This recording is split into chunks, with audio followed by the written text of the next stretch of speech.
Twitter followers and earns $28,000 a year at his job as an administrative assistant. The Onion spoke to the online luminary at KPL Insurance, where he works from 9 a.m. to 5 p.m. and makes roughly $13 an hour. I'm just trying to bring my unique perspective to everybody. That's what my followers expect, and I like to think I deliver. Wasserman, who currently has $900 in his checking account, regularly engages in conversations with high-profile celebrities and takes the bus to work from the two-bedroom apartment he shares with a 23-year-old he met on Craigslist. Actually, I just started a Tumblr because sometimes 140 characters just doesn't cut it. I just had a Google Glass tweet that Questlove retweeted again. KPL, this is Ryan. Yeah, I'm sorry, I totally forgot. This is the Onion News Network. We're still not sure why you'd want to watch, but our video feed is streaming nightly for free at cam.freetalklive.com.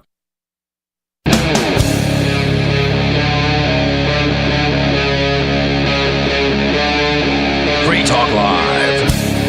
Hey, what's up, all of our liberty-loving friends? This is another fantastic episode of Free Talk Live's Liberty at Night with Nate and Charlie, coming at you from Nashville, Tennessee. Great music city on a fine Tuesday. And of course, Free Talk Live is brought to you by Dash Digital Cash with fees of less than a penny per transaction. Dash is made for spending. Dash is one of the oldest cryptocurrencies and is widely available on exchanges, including the decentralized Maya protocol and in multi-crypto wallets. And thanks to the Dash DAO for sending us 32 Dash per month for this sponsorship. It's easy to get and use Dash. You can learn more at dash.org. That's dash.org. There's a lot of stuff going on, clearly, these days. Before we get into all of it, clearly be talking about, the goings on. I had a long end of my week and weekend going to Freedom Fest, doing 30 interviews, all that stuff for Good Morning Liberty. That is our daily podcast that we do. You can find that on your favorite podcast app. Just search Good Morning Liberty on there. You can go to bernielies.com in your browser, goodmorningliberty.us for the website. We got 1,293 episodes. 1,293. We do an episode almost, just about every single day of the week when we want to. Every single day of the week when we want to. Our tagline is life, liberty, and the pursuit of meaning. Okay, we talk about whatever's going on in the political world, clearly. Plenty of stuff like that to talk about right now. And we talk about all that stuff every single day. We like talking about a lot of free market economics, libertarian principles, and we apply that to whatever it is that's going on in the news, whatever crazy thing it is that Joe Biden's doing or even Trump's doing or other people are going to run for president, people in Congress, stuff like that. And we like to apply free market economics and libertarian principles to those things. So you want to make sure you go and find that, and you can go to joingml.com to join the Fed Haters Club and hang out with us live every single day. I'm sorry, our co-host Amanda couldn't be here. Neither could our co-host Charlie. They're both busy doing other things today. I'm real glad to be back here with you guys. As you know, I was gone at Freedom Fest at the end of last week and through the weekend.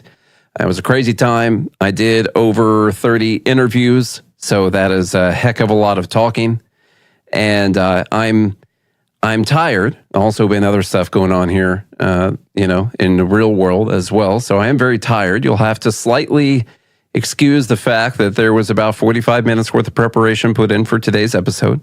And so I'm just going to give you that little warning, but you guys know what we have to talk about.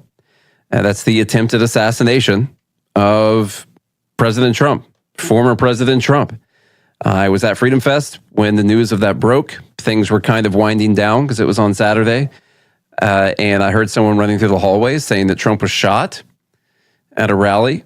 I, as I always do, did not believe it until I could start scrolling through enough to find out that actually happened.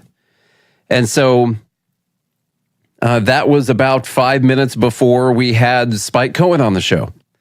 And if you listen to our Spike Cohen episode, which I decided to go ahead and rush release because we happened to talk about the Trump thing, As you could probably tell in that episode, neither I nor Amanda nor Spike had any information whatsoever except for the fact that there was an assassination attempt and that he was okay. And that was literally all the information that we had when we did the episode. So clearly now on Monday, there's a lot more information. So we'll be going through a lot of that. I know you've already heard plenty of people go through all these things, but you haven't heard me do it yet. So that's important. First off, we'll start with playing the video, which is just, I'm going to have a hard time explaining what this means and how wild and monumental and historic it is that we're all living through this actually happening over the weekend. And we also have to keep in mind just how close it came to actually killing him. You're talking about the slight movement of his head just before the shot was taken. If that would not have happened, he would more than likely be dead. And this country's already different because this happened. But if that would have been the case, oh boy, just pure luck or grace of God or whatever it is, or just this is what happened. It's absolutely wild the way that this all went down. We'll play the video that I'm sure everyone has heard, but I don't know. It still gets me every time. It's tough to even believe it's real. Here we go. Take a look at what happened.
I got you, sir.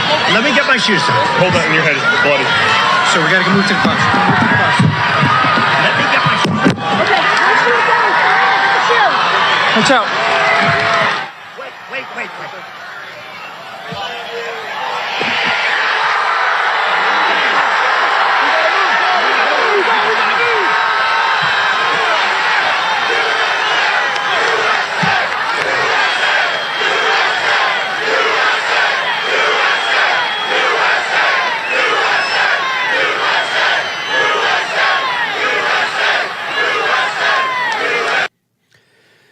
So, like I said, just difficult to accept the fact that that was even a real thing that happened. It might take a while for that to fully sink in. Thankfully, Trump was okay, just hit him in the ear. We do not have any official word on his shoes. And so I would like to know a little bit more information. Of course, in that moment, you see, can make a tiny joke, just a little bit of joke, because we joke in all sorts of situations. That's just real shock right there, like not knowing exactly what's happening. You're just thinking about your shoes. My shoes were knocked off, and I want to put my shoes back on. That's, yeah, like Josh said, that's just pure shock. But then having the presence of mind to say, wait, and put your fist up in the air, of course, has provided us with what's got to go down in history as one of the most iconic photos we'll ever see, historic photos that we're ever going to see. It doesn't matter if you like Trump or don't like Trump. As everyone here knows, I've never voted for Trump or Biden or whatever. So the fact that this photo was taken with his fist up in the air, blood on his face, and an American flag flying in the background, just wow. You know, you can't help but just get chills and feel that American spirit when you see that photo. Even if with all the problems that we have going on in the country and all the negative things that we've said about Donald Trump and that we will say about Donald Trump in the future, you can't help but really, really feel that photo. Absolutely wild occasion. Now, Trump's posts on Truth Social, in my opinion, have been great, like actually great, not great in the sense like, oh, that's a great Trump post, but great in that you can feel that he is a human being from these posts. So I'll read a couple of them. The first one goes like this. It says, I want to thank the United States Secret Service and all of law enforcement for their rapid response on the shooting that just took place in Butler, Pennsylvania. Most importantly, I want to extend my condolences to the family of the person at the rally who was killed and also to the family of another person that was badly injured. It is incredible that such an act can take place in our country. Nothing is known at this time about the shooter, who is now dead. I was shot with a bullet that pierced the upper part of my right ear. I knew immediately that something was wrong and that I heard a whizzing sound, shots, and immediately felt the bullet ripping through the skin. Much bleeding took place. So I realized then what was happening. God bless America. It's a good post. And speaking of the victim who did die, there's a fundraiser going on. It's just absolutely crazy. Once again, there's a fundraiser for the victims at the rally. $4.3 million has been raised so far on this GoFundMe. That's crazy too. Corey Comparator, I've heard it pronounced a couple different ways. So Corey, 50 years old, passed away on Saturday while trying to shield his family from the shooter. Corey suffered a gunshot to the head and died at the rally. The emergency room doctor present at the rally attempted to help him and had the intention of giving him CPR, but found that he had no pulse. He dove onto his family to protect them at the rally. He was also a volunteer firefighter and just absolutely tragic, of course. Here's a picture of him.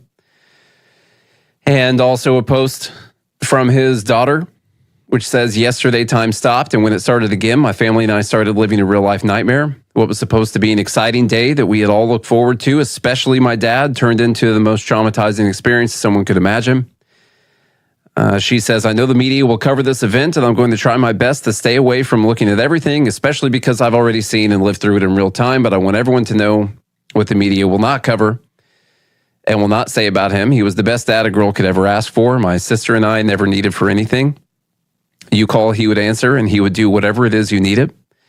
And if he didn't know how he would figure out how. He could talk and make friends with anyone, which he was doing all day yesterday and loved every minute of it. He was a man of God, loved Jesus fiercely, and also looked after our church and our members as family. The media will not tell you that he died a real-life superhero. They're not going to tell you how quickly he threw my mom and I to the ground. They are not going to tell you that he shielded my body from the bullet that came at us. He loved his family. He truly loved us enough to take a real bullet for us, and I want nothing more than to cry on him and tell him thank you. I want nothing more than to wake up and for this to not be reality for me. We lost a selfless, loving husband, father, brother, uncle, son, and friend, and I will never stop thinking about him and mourning him until the day that I die too. July 13th will forever be the day that changed my life. I will never be the same person I was less than 24 hours ago. Dad, I love you so much that there aren't enough words to express how deep that love goes. I know you'll give heaven some hell. I know that God is proud of the man that came to his gates yesterday. So, yeah, tough stuff, tragic stuff.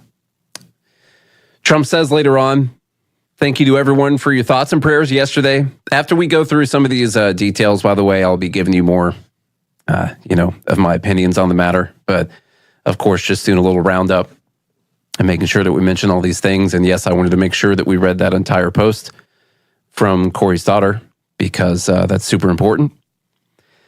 Thank you to everyone for your thoughts and prayers yesterday, as it was God alone who prevented the unthinkable from happening. We will fear not, but instead remain resilient in our faith and defiant in the face of wickedness. Our love goes out to the other victims and their families. We pray for the recovery of those who were wounded and hold in our hearts the memory of the citizen who was so horribly killed. In this moment, it is more important than ever that we stand united and show our true character as Americans, remaining strong and determined and not allowing evil to win. I truly love our country and love you all and look forward to speaking to our great nation this week from Wisconsin. DJT. It's, I don't know if you're listening and you're a religious person or not. If you are, this is the fact that he turned his head right before the bullet came through there. It is just, if you ever wanted some sort of sign, it's absolutely wild that's how this went down. He also truths out Unite America later on, and I hope that this is the version of Donald Trump that we stick with. I happen to like this version of Trump. I think this is great. He's talking about really important things and being serious about things, and not just throwing blame everywhere, which there's plenty of blame to go around all over the place. He even started by thanking the Secret Service in his first post, who clearly, in a complete failure of their duties, along with the local law enforcement, he had the guy taking a good shot. He would be dead right now from a vantage point that was 180 or so yards away. People keep saying meters. This is America. I don't know what people are talking about. Okay. 180 yards or so away. That's plenty close enough for him to have been hit. But as we mentioned, the guy, didn't make a shooting team. Also, we also found out that he was confronted by a police officer just before taking the shot. We'll talk more about that here in a minute. Statements from other important figures. This is where we'll get into a little bit of the political talk, just a little bit here. Barack Obama says there's absolutely no place for political violence in our democracy. Although we don't yet know exactly what happened, we should all be relieved that former President Trump wasn't seriously hurt, and use this moment to recommit ourselves to civility and respect in our politics. Michelle and I are wishing him a quick recovery. RFK says now's the time for every American who loves our country to step back from the division, renounce all violence, and unite in prayer for President Trump and his family. And then, of course, Joe Biden has given a couple press conferences, Oval Office address, trying to make hay while the sun's shining, talking about other stuff. I think this likely is going to result in him remaining on the ticket. This whole remaining united and all of that and all the political division is probably going to equal him staying on the ticket. And as most of you probably agree, I think that Trump will probably end up winning this election in a landslide. It could be a complete embarrassment, like Reagan-esque embarrassment, or Reagan-esque win for Trump. We'll see. You never know how things can change. But of course, we've got Trump's VP pick, which we haven't mentioned yet, which we do know now. And also the classified documents case was dropped. And, as I tweeted, he just continues to be the luckiest guy in the world. Here's a little bit of Joe Biden's statement. An assassination attempt is contrary to everything we stand for as a nation, everything. It's not who we are as a nation. It's not America. And we cannot allow this to happen. Unity is the most elusive goal of all, but nothing is important than that right now, unity. We'll debate and we'll disagree. That's not going to change, but we're going to not lose sight of fact who we are as Americans. Look, Vice President Harris and I were just briefed in the Situation Room by my Homeland Security team, including the Director of the FBI, the Secretary of Homeland Security, the Attorney General, the Director of the Secret Service, my Homeland Security Advisor, the National Security Advisor, and we're going to continue to be briefed. The FBI is leading this investigation, which is still in its early stages. We don't yet have any information about the motive of the shooter. We know who he is. I urge everyone, please, don't make assumptions about his motives or his affiliations. Let the FBI do their job and their partner agencies do their job. I do think that part of his motive was that he hated Trump and wanted him to be dead. That is possible. although I will discuss other theories about this guy. You know, the whole unity idea is great, and I hope this can happen. But as people have clearly already been mentioning beforehand, that's going to be tough. Like, what happens when you repeatedly call someone Hitler, or that they're going to usher in a fascist dictatorship, or that this might be the last election that we ever have as Americans because this is going to be the end of democracy? And let's say that is part of this guy's motive. We don't know everything yet. We don't know a lot of anything about what led this kid to do this. You know, he's apparently one of the only 20-year-olds in the country without any social media. I did hear that he has a Discord channel but barely used it, or a Discord account but barely used it, and it was for gaming. So I don't know if we're going to find out that stuff, you know. And if he did have them, I'm sure we could find out from his parents or someone that, yeah, of course he had social media. What are you talking about? I don't know. I don't know if we're going to get that information. But what people, I think, have to take away from this, if you're going to go the idea of the rhetoric in the country, the temperature is too hot in the country, and so it's got to be turned down. That's great. We've got a little bit of issues with that here on this show.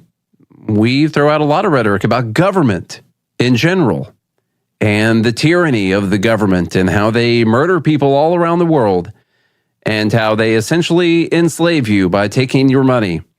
And we say things like that all the time, and we're going to continue saying things like that all the time. And so what people have to, I think, come to grips with is that that's not really about a specific person. That's about the nature of government itself. And if you think that words like that justify some kind of an assassination, I would tell you that you're wrong. Even if you took every single thing that we said seriously and we were right about every single thing that we say, which we are most of the time. I know, sounds crazy to say, but if I didn't think so, I wouldn't say it, would I? Doesn't mean that you assassinate anyone, because even if you thought that murder was okay, what would you achieve by doing that? What happens when we topple a dictator overseas? Someone else comes in the power. What happened after Jan 6? The government got more powerful. What happens if you were to kill Trump? If that were your goal, Trump would actually get more powerful. The right would actually get more powerful. Like, if that was your goal, if that was the goal of this Thomas Crooks, I think was his name. If that was your goal, then this is a really stupid way of going about it. Trump's going to die, you know, sooner than a lot of other people. He's old, so he's going to die. But if you assassinate him, he's going to live forever. And that's what people have to realize. And so, without attacking the actual nature of the government itself and the power that the government has, singling out specific people in the government and attacking them accomplishes no goals whatsoever. We're going to get right back into this topic after, coming up on our hard stop. We got plenty more to talk about, like at least 2.5 hours worth of stuff to talk about. Coming right up on Liberty at Night on the Free Talk Live Network. See you soon. Generic or name brand? I'm Holland Cook with Inflation Hacks. On a radio interview, I suggested comparing the ingredients in generic over-the-counter meds with name brand pills. And we got a call from a pharmacist who said that some generics might not work as well as name brand pills because of inactive ingredients you won't see listed on the packages. For seasonal hay fever, I myself came back to Sudafed after the store brand with the same active ingredient wasn't as effective. Dr. Roy Blackburn was listening, and he writes, the meds which are probably most important not to buy generically are cardiac meds and thyroid meds. Otherwise, it is worth a try to use generics. Thanks, Doc. How are you coping? Post your inflation hacks at andyoucanquoteme.com. From Feature Story News in Washington, I'm Nick Harper. US Senator Bob Menendez has been found guilty of all 16 counts that he faced in a federal corruption trial. Menendez was accused of accepting thousands of dollars in bribes in exchange for using his political influence to benefit foreign governments. After sentencing, the Democratic senator maintained his innocence and has so far resisted calls from within his own party to resign. FSN's Mitch McCann reports from New York. During the 9-week trial, prosecutors said that Bob Menendez and his wife accepted hundreds of thousands of dollars in bribes. They said that they were payments for the couple's participation in various bribery schemes involving 3 businessmen. In exchange for the cash and gifts, they said that Menendez helped steer billions of dollars in aid to Egypt and sought to interfere in criminal investigations involving 2 of the other businessmen involved, among other allegations. When prosecutors raided the Menendez home in 2022, they found more than a dozen gold bars, $500,000 in cash, and a Mercedes-Benz car. Menendez lawyers claim there was no evidence that the cash or gold bars were bribes as opposed to being gifts. The 70-year-old, who is running for re-election to the Senate, could be jailed for the rest of his life at his sentencing in late October. Mitch McCann, New York. US President Joe Biden is back on the campaign trail for the first time since the assassination attempt of former President Donald Trump. Biden is in Las Vegas this Tuesday, reaching out to black groups and touting his economic policies. FSN's Benji Hire reports. President Biden is striking a temperate defiance as he returns to campaigning mode. Days ago, he was at risk of being ousted at the top of the ticket. Yet with the focus back on Donald Trump following the weekend's shooting, Joe Biden remains the Democrat Party's candidate. Behind in the polls, he's on the offensive again, condemning the Republican nominee, now the victim of an attempted assassination, for reveling in and inciting political violence against others, and for posing, in Biden's eyes, a, quote, threat to democracy. Meanwhile, the second day of the Republican convention in Milwaukee is focusing on the issues of immigration and crime. It comes after Donald Trump announced his vice presidential pick, Ohio Senator J.D. Vance. FSN Simon Marks reports from Milwaukee on Vance and Trump's economic stance.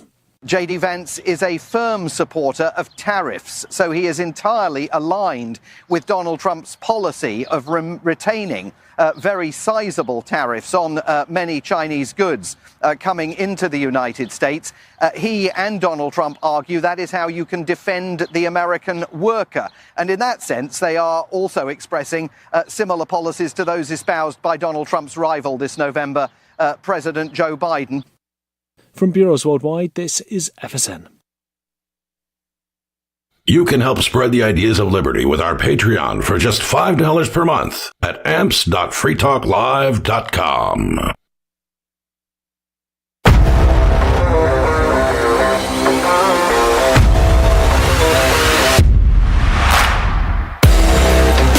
Hey, what's up, all of our liberty-loving friends? We are back with another fantastic episode of Liberty at Night with Nate and Charlie on the Free Talk Live Network. From Nashville, Tennessee, of course, on this fine Tuesday evening. And of course, we've been talking about this attempted assassination of Trump over the weekend. That was absolutely crazy. It's tough to believe that this is even something that actually happened, although we all have also expected it, and it's not shocking whatsoever. It's just crazy to actually live through this thing.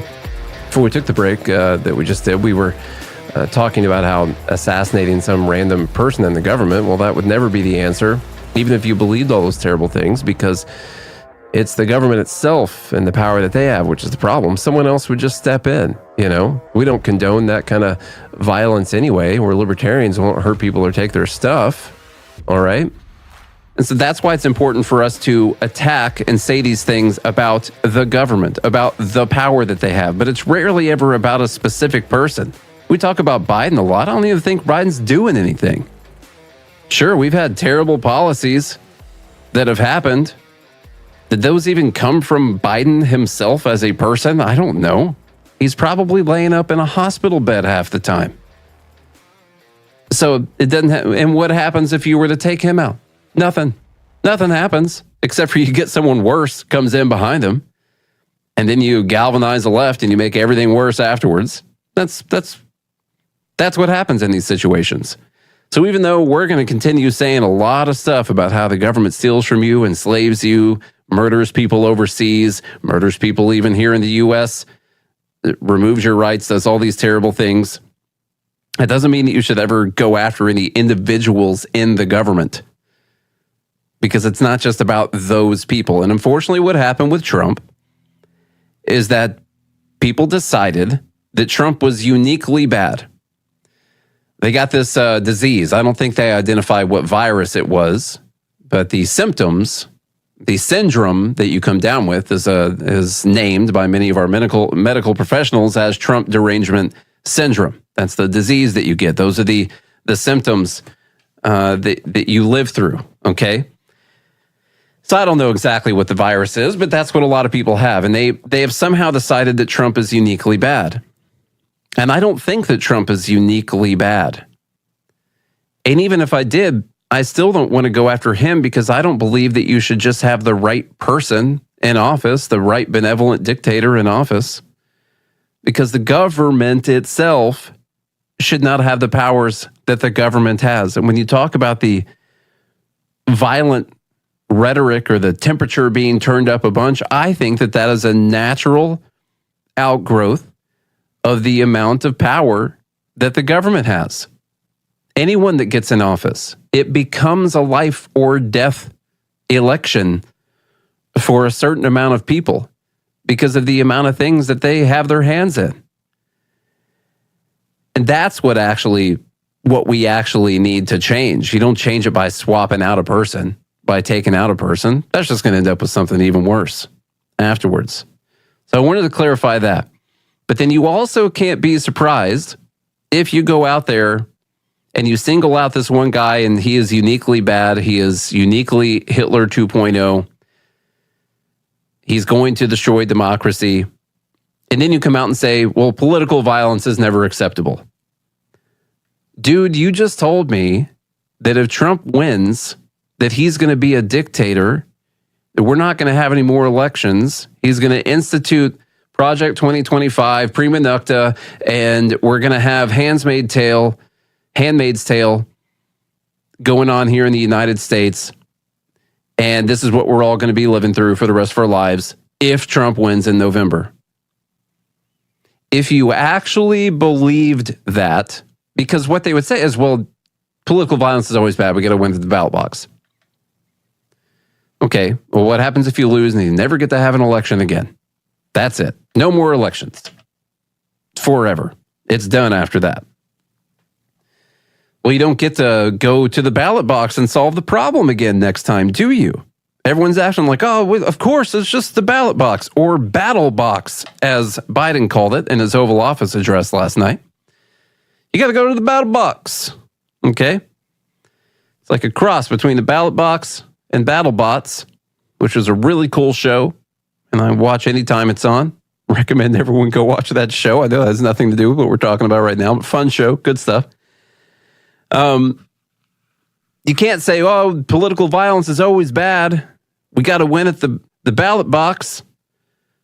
When you say there's not going to be any more ballots after this, how can you assume that everyone's going to assume that you'll just have to win at the next time ballot boxes are allowed, because they're going to be made illegal if Trump wins, when you're telling them that's going to be the case? This is it. This is the end of democracy. This is Hitler. This is authoritarianism. It's all over. Handmaid's Tale, all this stuff. So you got to be careful with the rhetoric, and what people really need to pay attention to is the hyperbole. You can talk about how bad these policies would be. This equals this for people. Doesn't even have to be uniquely ascribed to Trump. It could just be Republicans in general, or, as I said, the nature of government. Government has too much power. You want to fight someone, fight government, but the individuals are just people who have won elections, and they will just get switched out with someone else. So assassinating a single individual doesn't solve anything. You want to go towards the nature of government itself. That's what has to be fixed. But I don't like these people coming out here and saying, our condolences, political violence is never acceptable. We pray for the speedy recovery. Thank God Trump wasn't injured. This is the guy that you just said was Hitler like a week ago. You just said that. And so what I tweeted out was the people who say he's Hitler or going to destroy democracy or going to destroy America are either hypocrites or they're liars. They're either lying when they say all of those things and they know that they're lying and they're just saying it because they want to win an election, the specific election, 2024, November 2024. Yeah, we told you it's the most important election ever. Actually, it's just another election. We just have to keep coming up with crazier and crazier ways to get people out to vote because we all suck. And so we have to get them enthused to go out there and vote. And so this is our strategy this time. If you elect this person, you're going to die. And that's what we've officially made it to.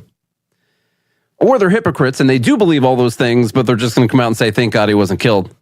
Because that's what the media wants me to say right now. And I have to condone violence. And so therefore, I'm going to come out and condone violence. Even though I do believe that if he wins, he's going to be Hitler. You know what I mean? It's kind of rough. Let's see. We can go past some of these tweets. I'm acting like I'm talking to a producer. Well, Joe Walsh, former Republican, who we've had on the show before. Nice guy. I liked him in person. He was a cool guy. What I can tell you about Joe Walsh is that he genuinely believes the things that he says, I think. Because he said a lot of stuff, and most of his time is spent tweeting about Donald Trump and how this is the end of democracy and all these things. But now he says, who's responsible? Maybe he's taking responsibility here. I don't know. Maybe he is. He says, we're all responsible. We're at a point in this country now where both sides hate the other side, and the hate now increasingly leads to violence. A hammer to Paul Pelosi's head, a rifle shot at Donald Trump. Talk to high-profile people on both the left and the right. Most put up with constant threats of violence. We're all responsible for getting us to this point where we consider the people we disagree with to be our mortal enemy. That's an important line, once again, to go back to something I said previously. When the power of the government is so strong, so far-reaching, that it invades every single portion of every single American's lives, it becomes a life or death situation every time you have an election. This is an outgrowth of that. This is a consequence of that, of the power the government has. This should all be boring as hell. Oh, that person won the presidency. Well, that'd be crazy to see what their signature looks like on those constitutional laws that were passed. Okay, anyway. Yeah, if you take it. Hey, what's up, Amanda? The new co-host is in the group right now. What's up? How's it going? This is a dangerous place to be. Sign the paperwork. And more violence will be coming from both left and right unless we decide to get off this road of hate and stop the violence, because it's up to all of us to stop it. Okay. So I just want to know if he actually thinks that Trump is going to be the end of democracy, or if he just tweets that because it gets a lot of retweets and it makes him really popular with a lot of people. I don't know. I don't know which one it is. Has he been lying, or is he a hypocrite? Which one? J.D. Vance, the new nominee for vice president, I guess soon to be candidate for vice president, says today is not just some isolated incident. The central premise of the Biden campaign is that President Donald Trump is an authoritarian fascist who must be stopped at all costs. That rhetoric led directly to President Trump's attempted assassination. Now, it's a good assumption. I think it's a decent assumption at that point to assume this. But we actually don't know for sure that is what led to the assassination. But like I said, it's a fair and valid assumption to say. A disappointing retweet to that is from Nick Gillespie from Reason, who said JFC. Only he said the words. You guys know what JFC stands for. The Ohio State University should be deeply embarrassed by this alum. I did enjoy the ratio that Nick Gillespie got online. It was a lot. There's 1,000 comments on this post, which is, way more than he normally gets. And it's all a bunch of people saying, hey, that is a ridiculous thing to say. It's a perfectly valid and reasonable assumption to think that a person radicalized by the talk that Trump is the most dangerous person to exist since the 1930s and 40s, and that he's going to be an authoritarian fascist, authoritarian on day one, the end of democracy, bloodbath, all these things. Perfectly reasonable to assume that saying words like that, if you mean them, if you're not just lying, but if you mean those words, that it's a life or death situation for millions of people as to whether or not this person becomes president, and that you may be able to find a way to justify stopping this person. So that's a ridiculous thing. Now on to a little bit about the shooter, and then we'll talk about the Secret Service. I found this video from someone that went to school with Thomas Crooks to be compelling. I wanted to say a few words on it. This says, as we did find out, Thomas Crooks was a registered Republican who also donated to a progressive super PAC. He donated $15 to a progressive super PAC on the day of Joe Biden's inauguration. And then 8 months later, he registered as a Republican to vote. So I don't know what to make of that. I don't know what to make of that at all. Clearly, he's not a MAGA supporter or Trump supporter, so they won't be able to put this on a Trump supporter for trying to kill Trump. I highly doubt. Anyway, of course, there's some conspiracy theories that we will talk about towards the end as well. So let's see. Let's go to this video from someone who went to school with the shooter, and we got a few other things that we're going to go through. Let's see, 30 minutes in, we're doing just fine. Doing just fine. I want you to listen to a little bit of what he told us about what he knew about the suspect. He was bullied almost every day. In what way? Can you explain? He would sit alone at lunch. He was just an outcast, and you know how kids are nowadays, so they're going to see someone like that, and they're going to target him because they think it's funny or whatever. So it's the best way I can describe it. And it's honestly kind of sad. I don't want to say this is what provoked it, but you never know. Yeah. You said he was a loner? Yeah. I want to say he was a loner more because he was quiet, but he was just bullied. He was bullied so much. This is high school? Yeah. What did do you remember at all what they said to him or called him? No. He was just made fun of, I guess, for the way he dressed or his appearance.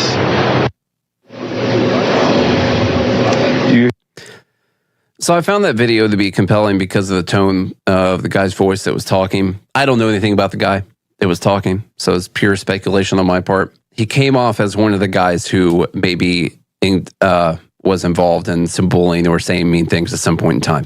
That's the way he came off to me. He came off as a guy who felt bad for the way that the kid was treated in school. Not making accusations, that's just the way it came off. He also could just be really sad because he knew this kid. And, the kid was just killed after trying to assassinate the president and killing one other person, injuring two others. He could just be sad about that. So leave that as a possibility, of course. If you got kids in school or you got people in your life, try not to be mean to them, even if they look weird or they act weird. That could easily be one of the reasons that this happened. As we talked earlier, he also had tried to get on his shooting team in school and was rejected after they could tell that he wasn't going to be a good shot. I don't want to leave out the possibility here because we have no other information. Registered Republican donated to a progressive super PAC. We have no other information really than that. A loner wasn't able to get on the shooting team, was wearing a shirt from a gun YouTube channel. I can't remember the name of the channel now. And so if he had enough mental problems, enough issues going on in his life, he could have it could simply be this situation right here.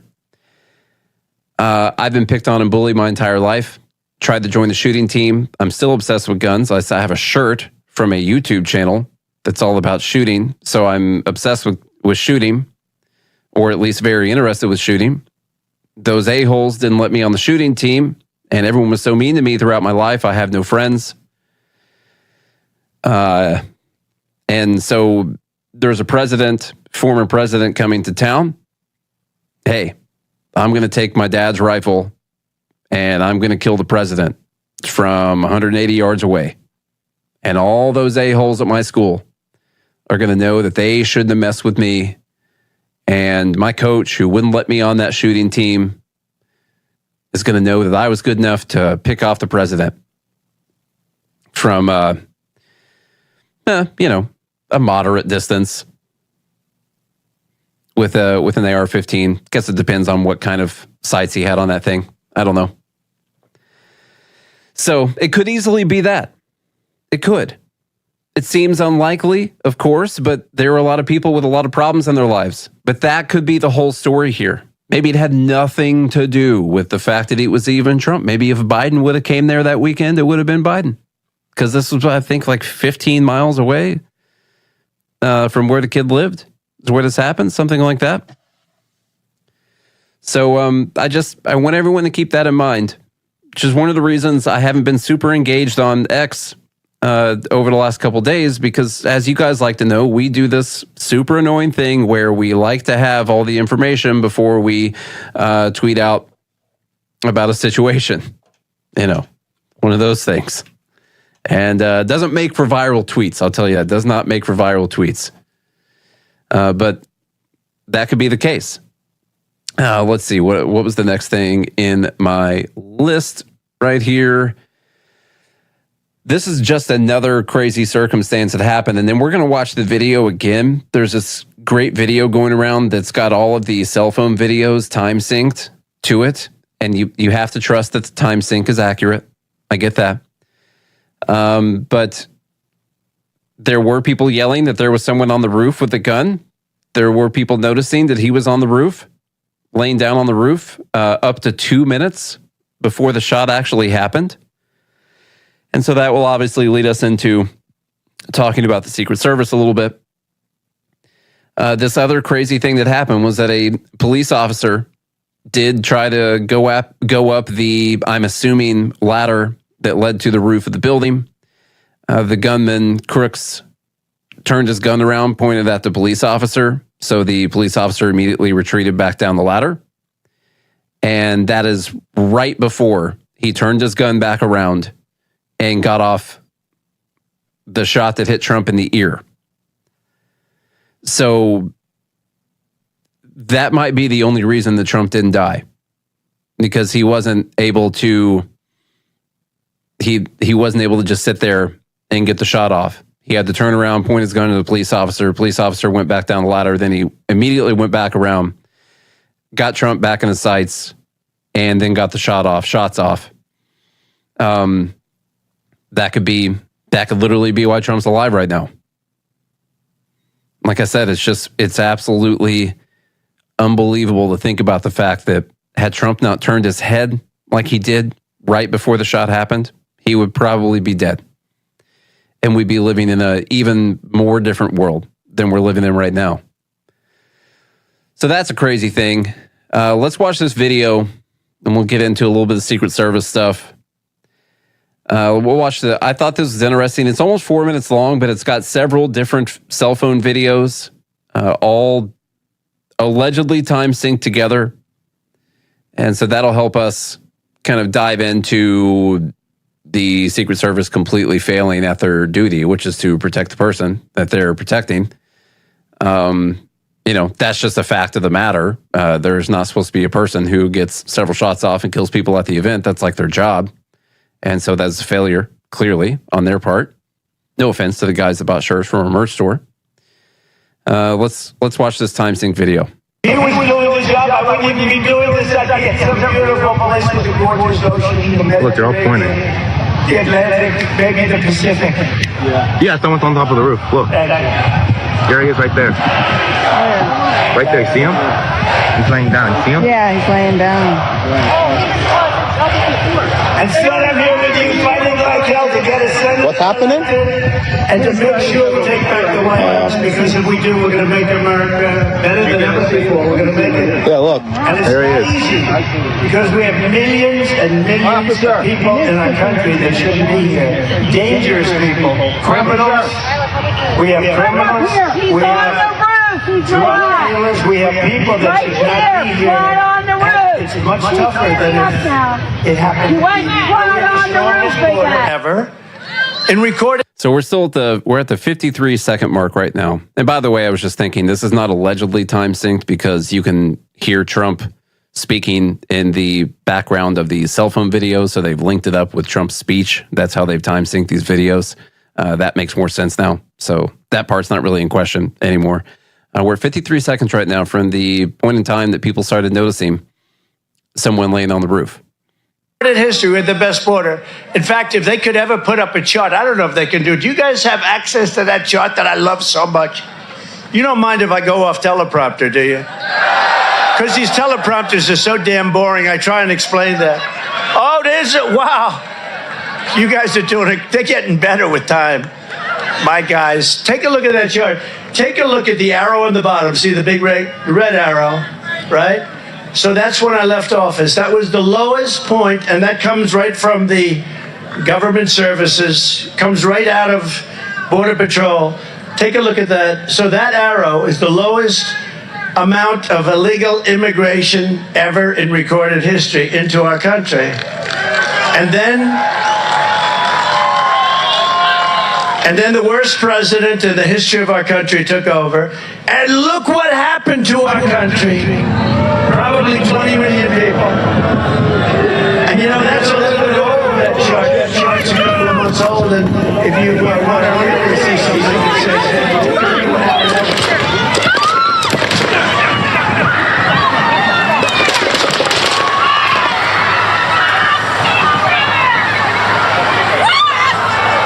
Of course, we're coming up on some important parts here in the video and not going to have quite enough time to go through all of them before we have to, take a quick bathroom break and then come back and get into some more details. So before we do that, while you're maybe taking your bathroom break as well, I'll tell you, got to check out our daily podcast, Good Morning Liberty. Right now, we're Liberty at Night on the Free Talk Live Network. Every single day of the week, we are Good Morning Liberty.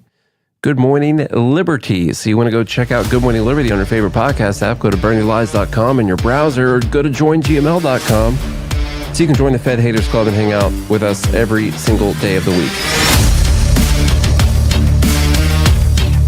Some of you have wanted to support Free Talk Live's mission on a monthly basis, but don't want to support Patreon. Now we have an alternative that also helps our premier streaming platform, Odyssey. Visit video.freetalklive.com and click join at the top of the channel. You can subscribe for $5 per month, and unlike other subscription services, Odyssey adds their processing fee on top, so it'll cost a little over $5 per month, but Free Talk Live will receive the entire amount you pledged. Higher donation tiers are available if you're feeling so inspired. You'll get a special membership badge that's visible in the Odyssey chat room, and if we get enough supporters, we may enable members-only chat. This new subscription method is a great way to decentralize our direct listener support away from just Patreon and also support a libertarian-run business, Odyssey. Please visit video.freetalklive.com and click join to subscribe to our Odyssey channel and help support spreading our message around the planet. Visit video.freetalklive.com and click join today.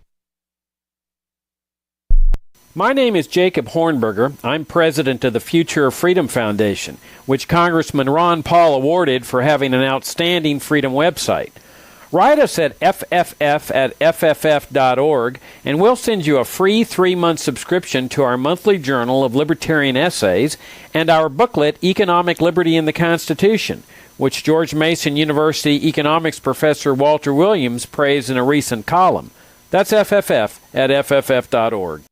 What if you want to hear the latest episode of Free Talk Live, but all you have is your phone, you forgot to download our archive, and you have no data connection? You can call our Listen line at 641-793-0191. That's a long-distance number, so you may incur charges. If not, listen as long as you want. 641-793-0191. The Free Talk Live Listen line, 641-793-0191. The latest episode of Free Talk Live continues with Hour 2 up next after the news here at listen.freetalklive.com. From Feature Story News in Washington, I'm Nick Harper. U.S. Senator Bob Menendez has been found guilty of all 16 counts that he faced in a federal corruption trial. Menendez was accused of accepting thousands of dollars in bribes in exchange for using his political influence to benefit foreign governments. After sentencing, the Democratic senator maintained his innocence and has so far resisted calls from within his own party to resign. FSN's Mitch McCann reports from New York. During the 9-week trial, prosecutors said that Bob Menendez and his wife accepted hundreds of thousands of dollars in bribes. They said that they were payments for the couple's participation in various bribery schemes involving 3 businessmen. In exchange for the cash and gifts, they said that Menendez helped steer billions of dollars in aid to Egypt and sought to interfere in criminal investigations involving 2 of the other businessmen involved, among other allegations. When prosecutors raided the Menendez home in 2022, they found more than a dozen gold bars, $500,000 in cash, and a Mercedes-Benz car. Menendez lawyers claimed there was no evidence that the cash or gold bars were bribes as opposed to being gifts. The 70-year-old, who is running for re-election to the Senate, could be jailed for the rest of his life at his sentencing in late October. Mitch McCann, New York. US President Joe Biden is back on the campaign trail for the first time since the assassination attempt of former President Donald Trump. Biden is in Las Vegas this Tuesday, reaching out to black groups and touting his economic policies. FSN's Benji Hire reports. President Biden is striking a temperate defiance as he returns to campaigning mode. Days ago, he was at risk of being ousted at the top of the ticket. Yet with the focus back on Donald Trump following the weekend's shooting, Joe Biden remains the Democrat Party's candidate. Behind in the polls, he's on the offensive again, condemning the Republican nominee, now the victim of an attempted assassination, for reveling in and inciting political violence against others, and for posing, in Biden's eyes, a, quote, threat to democracy. Meanwhile, the second day of the Republican convention in Milwaukee is focusing on the issues of immigration and crime. It comes after Donald Trump announced his vice presidential pick, Ohio Senator J.D. Vance. FSN Simon Marks reports from Milwaukee on Vance and Trump's economic stance. J.D. Vance is a firm supporter of tariffs, so he is entirely aligned with Donald Trump's policy of retaining very sizable tariffs on many Chinese goods coming into the United States. He and Donald Trump argue that is how you can defend the American worker. And in that sense, they are also expressing similar policies to those espoused by Donald Trump's rival this November, President Joe Biden. From bureaus worldwide, this is FSN. Rwandan President Paul Kagame has won the country's presidential election, winning 99% of the vote. The head of the country's electoral commission declared Kagame the winner after counting was nearing an end. FSN's Chris Ochmaringa has more from Kinshasa. The partial results announced by Rwanda's Electoral Commission show incumbent President Paul Kagame with a clear lead. The 66-year-old leader received more than 7 million votes, which equates to 99% of the votes cast. His closest challenger, Frank Habineza, garnered over 38,000 votes, while the other candidate, Philip Mpayimana, got 22,700 votes. President Kagame ran against them in the country's last elections in 2017 and won by a similar margin. He thanked Rwandans for their trust in an address at his party headquarters in Kigali. The results will extend President Kagame's 24-year rule by another 5 years. His critics accuse him of stifling dissent and sponsoring rebels to destabilize neighboring countries like the Democratic Republic of Congo. Business and the world's largest online retailer, Amazon, is hoping to get a boost from Prime Day in the United States. It slashed its prices to entice buyers, but as FSN's Tony Waterman explains, other major retailers are doing the same. It may be branded as Prime Day, but the sales run for 48 hours. And if you're looking for an air fryer, a new set of headphones, or a TV, you can get some pretty steep discounts. And not just on Amazon. Other large retailers, including Walmart, Best Buy, and Target, are dropping some big deals of their own as they try to cash in on the summer sale. And for good reason. Last year, Amazon sold more than 375 million items during Prime Day, totaling nearly $13 billion in sales. Tony Waterman, Texas. There's more from us on X at Feature Story. That's Feature Story News. Nick Harper reporting. From Betty Davis's first role as a piece of chocolate cake in the 1931 film Palmy Days to the discovery of Niagara Falls in 1996, The Onion looks back at this week in history. On May 16, 1929, the first Academy Awards were handed out in categories such as Greatest Achievement in Blackface, Best Catholic Whipping Scene, and Most Gorgeous Gams on a Broad. The highlight of the night occurred when Wings won the award for Best Picture without a single Dago, Tar Baby, or Wetback. And on May 15, 1940, the first McDonald's opened in San Bernardino, California, back when a young Grimace was just working as a cashier. And that was what happened this week in history. As Martin Luther King Jr. once said, history is actually pretty racist. This is the Onion News Network. Yep, we still do email. Drop your email address in the entry box at freetalklive.com, and you'll be kept in the loop with Free Talk Live. Free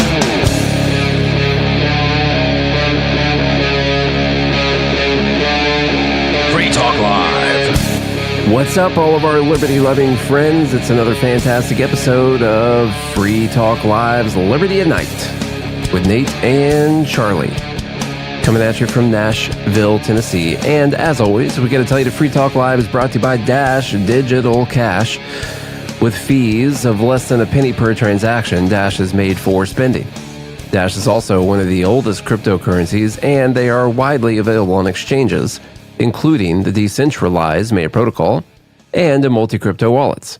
Thanks to Dash DAO for sending us 32 Dash per month for this sponsorship. It's easy to get and use Dash. You can learn more at dash.org. That's dash.org.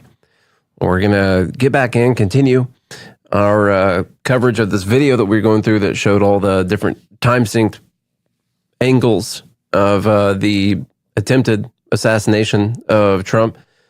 To talk about the absolute failure of the Secret Service and the local police to secure an obvious position that should be secured. But we're going to get into more analysis on this amazing video we were watching.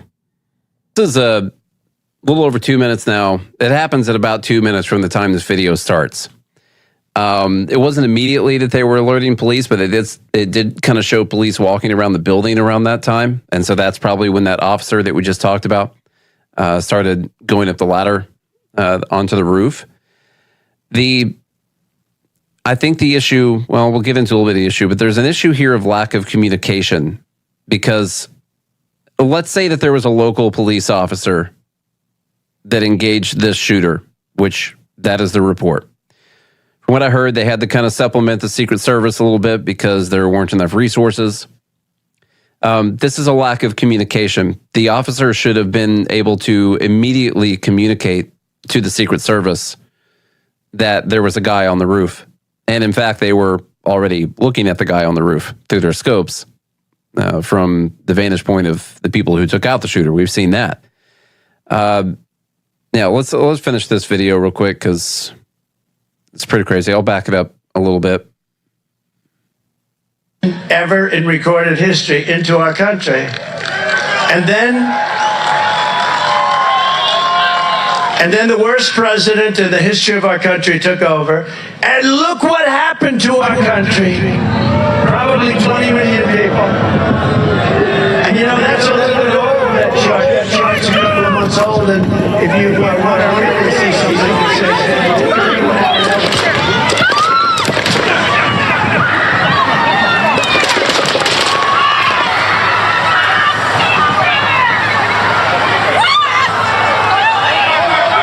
I hope he's turning this way. Be careful, guys.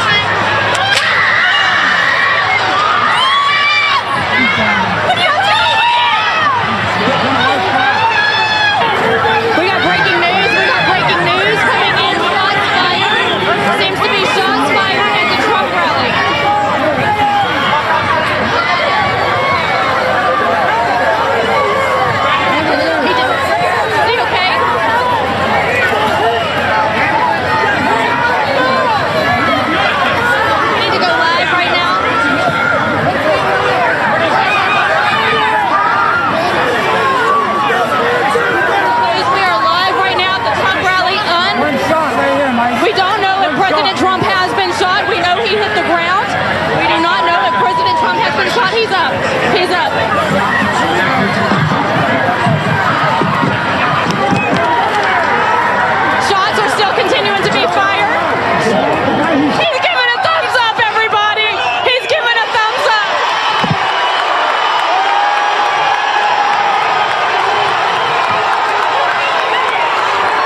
news right now. This is Okay.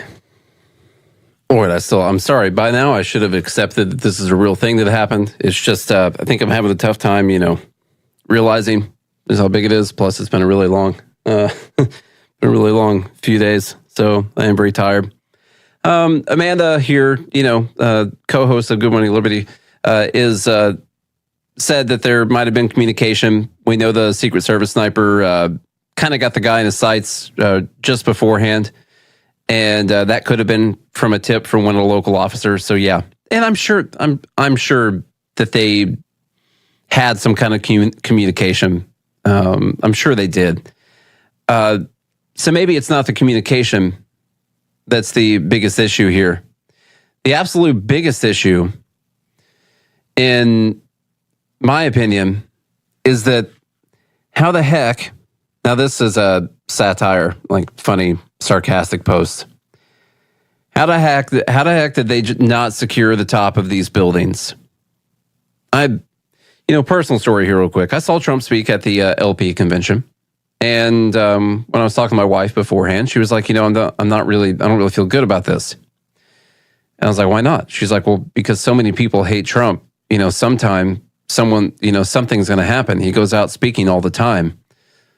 Something's going to happen eventually. And, it could be at the LP convention. There's probably a lot more people there at the LP convention that hated him than you get at the normal Trump rally, And I was like, oh, no, it's fine. Secret Service, they got it. It's all taken care of. They're good, This hasn't happened since 1981.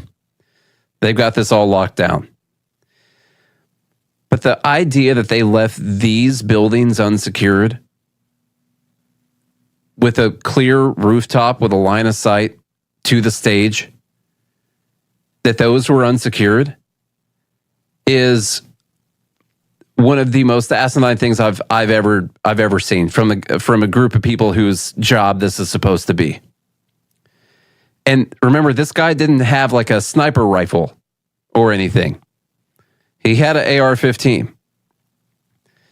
And so a little bit shorter range there. Then even if he had a sniper, there's other buildings here in this picture that also should have been secured.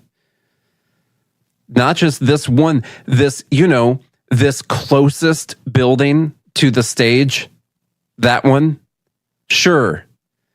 Not even these other ones where if you took something like a 308 up there instead of an AR-15, that you could easily, still, if you were a good shot with an AR-15, you'd be able to hit him with that too. But these other buildings out here, all of these should have been secured. There's way too many rooftops out here. And I'm shocked. Unless you know what. Or they just had a shortage of resources because Jill Biden was also giving a speech somewhere in the area and they had to divert some resources that day.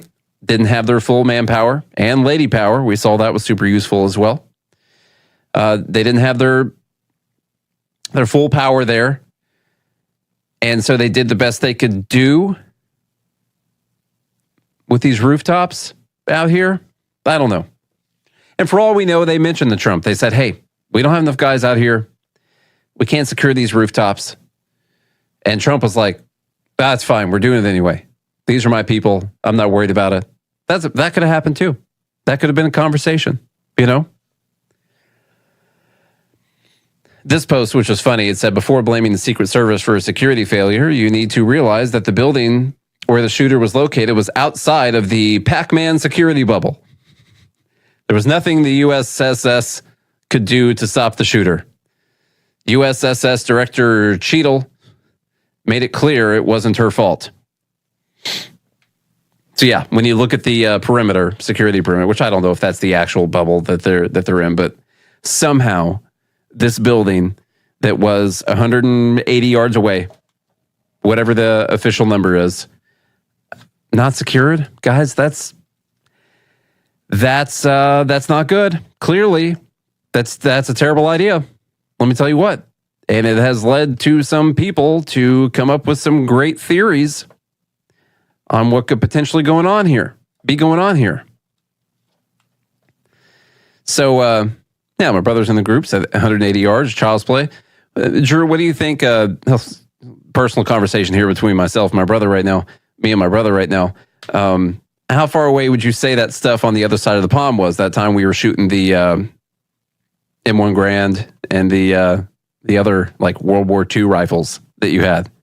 It's over 100 yards. I know that. We were doing that with no scopes, just old iron sights out there, knocking these targets off. Yeah, 150 to 200 with no scope. We were shooting, not just my brother who was in the Marines. Okay, he probably got way more hits than I did, but I did too.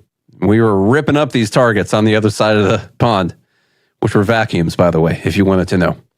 Old vacuums. And so you add a scope onto this, onto an AR-15 or someone with a 308 or something like that, and they don't have that perimeter secured? What are we doing here?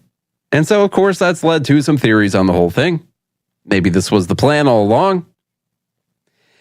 I can't say. I can't say either way. Let me defend 5 of the Secret Service agents who got God Hates Feds shirts from GodHatesFeds.com. So how could they have potentially gone along with this? Well, there's a lot of other people out there. Okay. Yeah, this needs to be fully investigated. Fully investigated. 100%. And I'm sure the FBI is going to get to the bottom of this. Heads are going to roll, but not in that way. Okay, last thing here pertaining to this, the other conspiracy theory that I'll admit at first. Listen, Trump won the election on Saturday. All right? Getting shot in the ear is the shot heard around the world was Trump getting shot in the ear and someone getting killed, 2 other people getting critically injured. Technically going to be a good thing for the Trump campaign, I believe. Now, first off, they didn't need this to happen because they're already polling to win the election by essentially a landslide. Many polls showed Trump could potentially win the popular vote. If Trump wins the popular vote, he's going to get more than 40 states. It's not even going to be close. And so, first off, you have to consider whether or not it would be worth it. And worth what? That's a good question. Would it be worth... The theory goes like this. The Trump campaign clearly colluded with this kid who was a registered Republican to act out a fake assassination attempt in order to catapult Trump further into the lead and into the presidency. That's a theory. According to Charlie Kirk, who posted an article, which I'm sure is correct and would back up what Charlie Kirk just posted because he would never lie, but we'll take him at his word right now. He says the top political advisor to Democrat megadonor Reid Hoffman sent an email last night to journalists arguing for the possibility the assassination attempt against Donald Trump was staged by Trump for political benefit. According to Dmitry Melhorn, one possibility, which feels horrific and alien and absurd in America, but is quite common globally, is that this shooting was encouraged and maybe even staged so Trump could get the photos and benefit from the backlash. So it goes something like this. First off, the shooter has to be willing to die, so they got to do that. Good point, Josh. He's got to be willing to die, put his life on the line to put Trump even further in the lead in a race that he's already leading in, and he's leading so badly that people are pushing the current sitting president of the United States to drop out of the election. That's how much people think Trump is already going to win before this happened. But you got to find a kid, loner, who's willing to die just to add a couple points onto the election, even though Trump's already in the lead.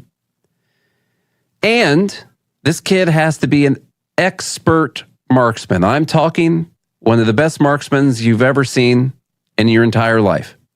How good? That he would intentionally fire off a shot that would whiz by and hit Donald Trump in the ear, less than an inch away from a fatal wound into his head. Okay, so you got to do that. You got to find an expert marksman. Let's choose a kid who was kicked off of a shooting team in high school because he wasn't good at shooting guns.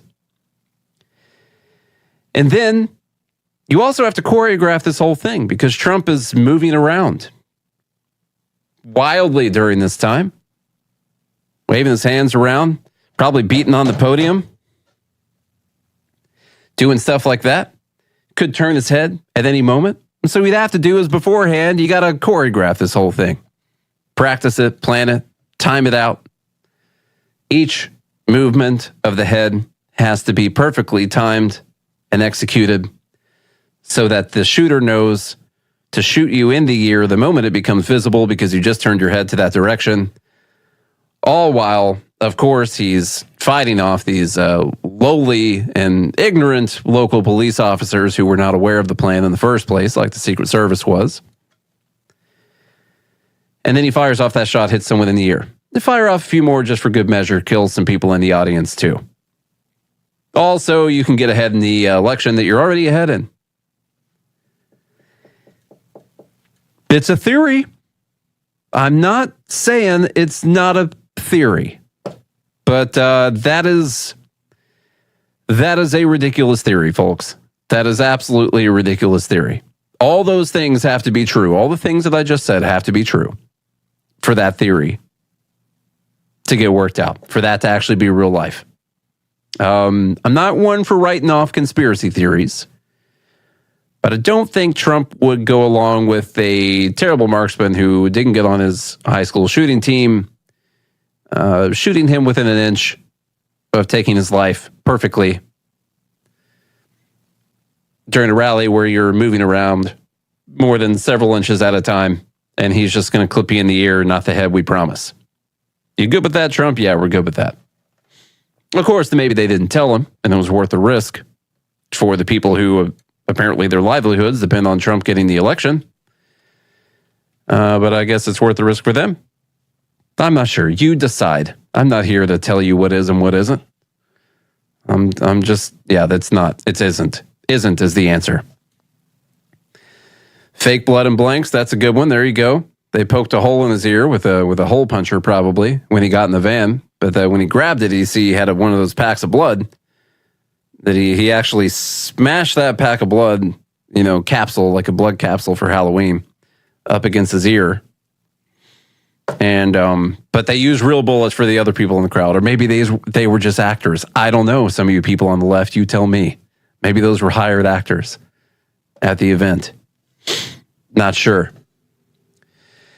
We're not going to spend any time on this, but of course I'm aware of the fact that the Florida case, the classified documents case, was dismissed against Trump because the judge, which by the way they've said several times this was a anti-Trump biased judge, I believe. No, was the one in Florida was a favorable one to Trump? Yeah, I don't know which one it was.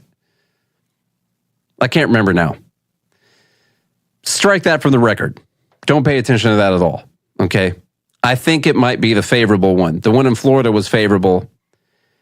Okay, so that might be the case there. Anyhow, they dropped that case because they said the appointment of special counsel Jack Smith violated the Constitution. It's supposed to be Congress that does that, not the DOJ. And so there's a little technicality. That, of course, does not mean that there won't be new charges brought against Trump in the future, but we'll see. See how long they feel bad at him, for almost getting killed. We'll see about that. And then the other thing is that he has selected J.D. Vance as his vice president pick. I'm disappointed about this. Not that disappointed. It's not worth killing him over or anything like that. But disappointed about this. Not a fan of J.D. Vance. J.D. Vance is very hostile towards businesses. Even if I agree that I don't like the things that they do. He's very in favor of using the Antitrust Act to go after a lot of businesses. And that's one that I don't think should exist. And so therefore, I'm not a big fan of J.D. Vance. Sure, he does some other great things, I'm sure. We'll talk more about that tomorrow, of course. Not much today, but that's just a little bit of the news. Okay. I hope everyone enjoyed this episode. That was 45 minutes worth of preparation. I hope it came across okay. I appreciate everyone hanging out and listening. As I said, it's been a long few days. If you know much about me, you know that I'm an extremely introverted person. I can turn it on when I need to talk to people, when I have to talk to people. And so that's what I had to do since last Wednesday, where I believe I conducted about 32 interviews since last Wednesday. Hung out, had a great time every night, saw a comedy show, went out to eat, went to a jam session, went to a karaoke night. It was fun. Yeah, one of them was with Gavin the Good Hair, but not. You'll get to hear that one sometime when I have time to edit all these things. And then on top of that, I ended up having about a 20-hour trip home. It was supposed to be about an 8 to 9 hour trip home, but my flight from Vegas was delayed by close to 4 hours, and I missed my connecting flight. The first connecting flight, they added another one. I missed the second connecting flight because the flight from Vegas was delayed again. And so I had to go from Vegas to Charlotte, where I had another delay for the next plane, had to rebook another flight from Charlotte to Raleigh, where I then had to wait for 4 hours while I was in Raleigh. And then I had to go from Raleigh to Nashville. And so instead of getting home at 8 a.m. yesterday, where I thought I was going to have the whole day to recuperate and go through all of these interviews, instead I did not get home until a little bit after 6 p.m. last night. So it was a much longer day than I had anticipated. I was going on 1 hour sleep because I don't sleep on planes. And I continued to not sleep on planes. And then I did not sleep at the airport either. And so, yeah, I got to sleep a little bit last night. Going on maybe about 25% brain right now. But hey, that's just my little bit of complaint. When you look at it compared to other people, you got to keep your perspective. Some people going through a lot worse things. You know, airport stories, that's only something that Americans tell. There's a lot of people around the world going through a lot of worse stuff. Doesn't mean I'm not tired, though. But even though I am tired, we're going to keep going.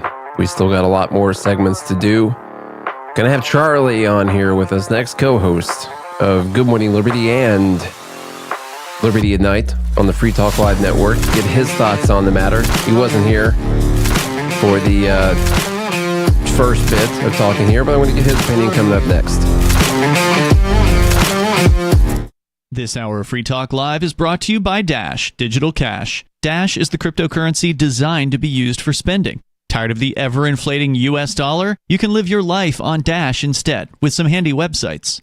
BitRefill.com has been accepting Dash for years and has a ton of big-name retailers and brands including grocers, gas stations, phone refills, Amazon, and even prepaid MasterCards. Plus, many of their gift cards are available at a discount.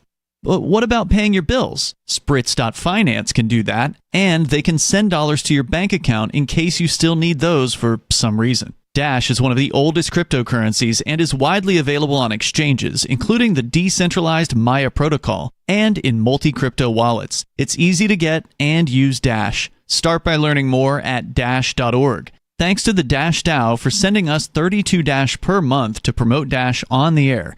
Visit Dash.org to learn about Dash. Dash.org. From Feature Story News in Washington, I'm Nick Harper. U.S. Senator Bob Menendez has been found guilty of all 16 counts that he faced in a federal corruption trial. Menendez was accused of accepting thousands of dollars in bribes in exchange for using his political influence to benefit foreign governments. After sentencing, the Democratic senator maintained his innocence and has so far resisted calls from within his own party to resign. FSN's Mitch McCann reports from New York. During the 9-week trial, prosecutors said that Bob Menendez and his wife accepted hundreds of thousands of dollars in bribes. They said that they were payments for the couple's participation in various bribery schemes involving 3 businessmen. In exchange for the cash and gifts, they said that Menendez helped steer billions of dollars in aid to Egypt and sought to interfere in criminal investigations involving 2 of the other businessmen involved, among other allegations. When prosecutors raided the Menendez home in 2022, they found more than a dozen gold bars, $500,000 in cash, and a Mercedes-Benz car. Menendez lawyers claim there was no evidence that the cash or gold bars were bribes as opposed to being gifts. The 70-year-old, who is running for re-election to the Senate, could be jailed for the rest of his life at his sentencing in late October. Mitch McCann, New York. US President Joe Biden is back on the campaign trail for the first time since the assassination attempt of former President Donald Trump. Biden is in Las Vegas this Tuesday, reaching out to black groups and touting his economic policies. FSN's Benji Hire reports. President Biden is striking a temperate defiance as he returns to campaigning mode. Days ago, he was at risk of being ousted at the top of the ticket. Yet with the focus back on Donald Trump following the weekend's shooting, Joe Biden remains the Democrat Party's candidate. Behind in the polls, he's on the offensive again, condemning the Republican nominee, now the victim of an attempted assassination, for reveling in and inciting political violence against others, and for posing, in Biden's eyes, a, quote, threat to democracy. Meanwhile, the second day of the Republican convention in Milwaukee is focusing on the issues of immigration and crime. It comes after Donald Trump announced his vice presidential pick, Ohio Senator J.D. Vance. FSN Simon Marks reports from Milwaukee on Vance and Trump's economic stance. J.D. Vance is a firm supporter of tariffs, so he is entirely aligned with Donald Trump's policy of retaining very sizable tariffs on many Chinese goods coming into the United States. He and Donald Trump argue that is how you can defend the American worker. And in that sense, they are also expressing similar policies to those espoused by Donald Trump's rival this November, President Joe Biden. From Bureaus Worldwide, this is FSN. Got Telegram? You can follow our channel there and discuss show prep with other listeners at telegram.freetalklive.com.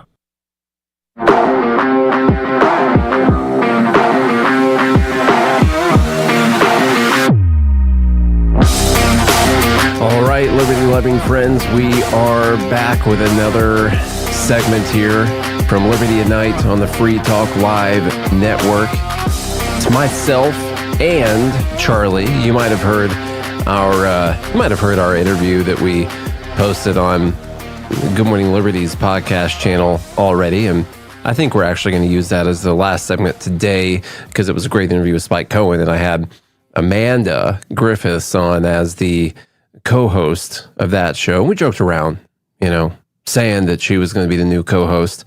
Kind of joking, maybe joking, but we miss having Charles Chuck Thompson here. But I know, we're just going to stick with Amanda Morning Liberty instead. Yep. I think that's what we should do. Amanda for the people. There you go. Hey, what's up, everyone? It's Good Morning Liberty. We talk about life, liberty, and the pursuit of meaning every single day of the week when we want to. Smash follow, subscribe, like, read, tweet, post, share, all those things. Every single one of those things, do it. And if you do that, we'll be back again tomorrow. All right. Thank you. I interviewed Chase, Libertarian candidate, and then I've been drinking a lot of Bud Light. There you go. So, God, my voice has changed a bit. But Amanda for the people. That's who I am. That's me. So this is I'm Amanda. This is your first time doing an episode. No. Since Freedom Fest. You weren't there. I did let you go solo yesterday. Yeah. I appreciate that. And we had important things to talk about yesterday. Since I started the show back in 2015, it's been great. Do you know I actually got kind of choked up in yesterday's show reading some of the stuff? Like I had to fight it back. What do you mean? I got choked up talking about it. Oh, the assassination? Legit. Well, I was reading the Facebook post from the guy who died, his daughter, That was sad. Sad man, stuff. That guy got shot like in the back of the head. It's not good, yeah. Oof. Saving his family, terrible stuff. This is our first time we're going to get to hear from Charles Chuck Thompson on his thoughts on all this stuff. I missed having you there at Freedom Fest. Would have been way better if you would have been there. We would have had way more interviews if you would. We would have had less. You already did like 30. Well, sorry. I'm trying to fix that. We would have had less interviews if you would have been there, but they would have been with different people. So, because Charlie's the guy that will go out there and grab people, whether they like it or not. Not by the P word. I'm not. I feel like I'm violating the NAP when I ask someone to do an interview and I know they don't want to do it. Like I know that they're not interested at all. I feel like it's a NAP violation. Well, so but some people are fine with that. And there's a reason why some guys have all the luck. I don't know if we even told you, like the interview with Rob Schneider, which is great, sitting in a chair next to Rob Schneider, talking to him. That's cool. Yeah. It's with another journalist also. She's the one who got Rob Schneider to come over and talk and use my table and cameras. Oh. Well, I'm sorry, your soon-to-be ex-wife's table and cameras. Yeah, that's right. Yeah, and use those things so we could talk, and so it's both of us on the interview doing it, and that's that's cool. Wouldn't have been able to do it if she wouldn't have done that. So you hearing things? Yeah, a little bit of stuff. All right, so we got a few things to talk about today. Trump is alive and well. We can see that now. He is, let me try and pull myself up here with the computer screen. Here he is walking into the RNC. Look at this grace and poise as he walks in. We have proof now that he is living. The next president of the United States, Donald J. Trump. He's got his earmuff on.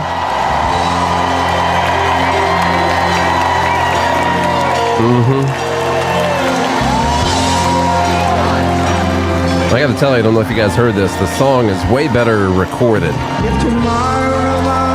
not live.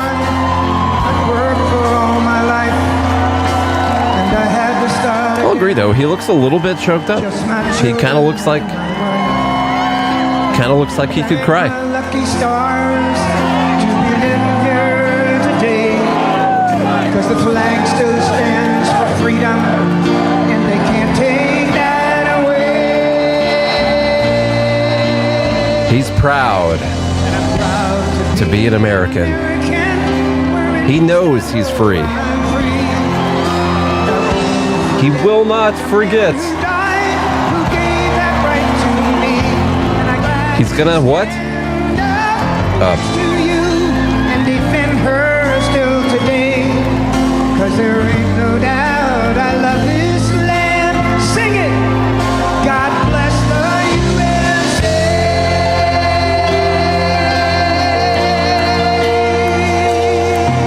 I gotta tell you, man, I like this. Do you think when he's looking up that he's looking for potential? I would be. Yeah. Of course he would be. Yeah. You've got to have some trauma from that. Any human being would, and I assume he's human. It looks like he's got tears in his eyes a little bit, but yeah, wouldn't you be a little bit scared to go up on stage in front of a lot of people after? I think so. Just any moment in time, you could lose your other ear. Yeah. You know, who knows what could happen. You see, you're here today, and it's another day has gone by, so we can joke lightly about some of this stuff, even though it's super serious, of course. We can joke heavy about it. Yeah, we can do that. Jokes are fine. Slightly different tone from yesterday's episode, of course, but this is what you've come to know and love about Good Morning Liberty, of course. So, Charlie, where were you when you heard the shot that Trump heard around the world? I was at my other house. Okay. Yeah. This guy's got two houses. Well, no, I closed on one yesterday. Okay. So. I got you. But I was over there cleaning, I think, and packing. And I got a call. Like probably 3 minutes after it happened from my girlfriend's dad, which is nice of him to think of me. And so I turned it on, and I honestly couldn't believe what I was seeing. I think I turned it on right as like the car, like the motorcade was driving away. Yeah. And then I got to see all the first, interviews and stuff. Of course, they replayed the videos. Pretty crazy. It's Yeah. It's definitely crazy. I tell you what, though, I wasn't shocked. No. I was like, oh, okay, they decided to do it now. Yeah. Before the election. I thought this would have happened a while ago. Now, who's they? The ones who want him dead. Which ones would you pin it on? Well, listening to the rhetoric, since that's what incites violence, I would say those that are on the extreme left. Words are violence.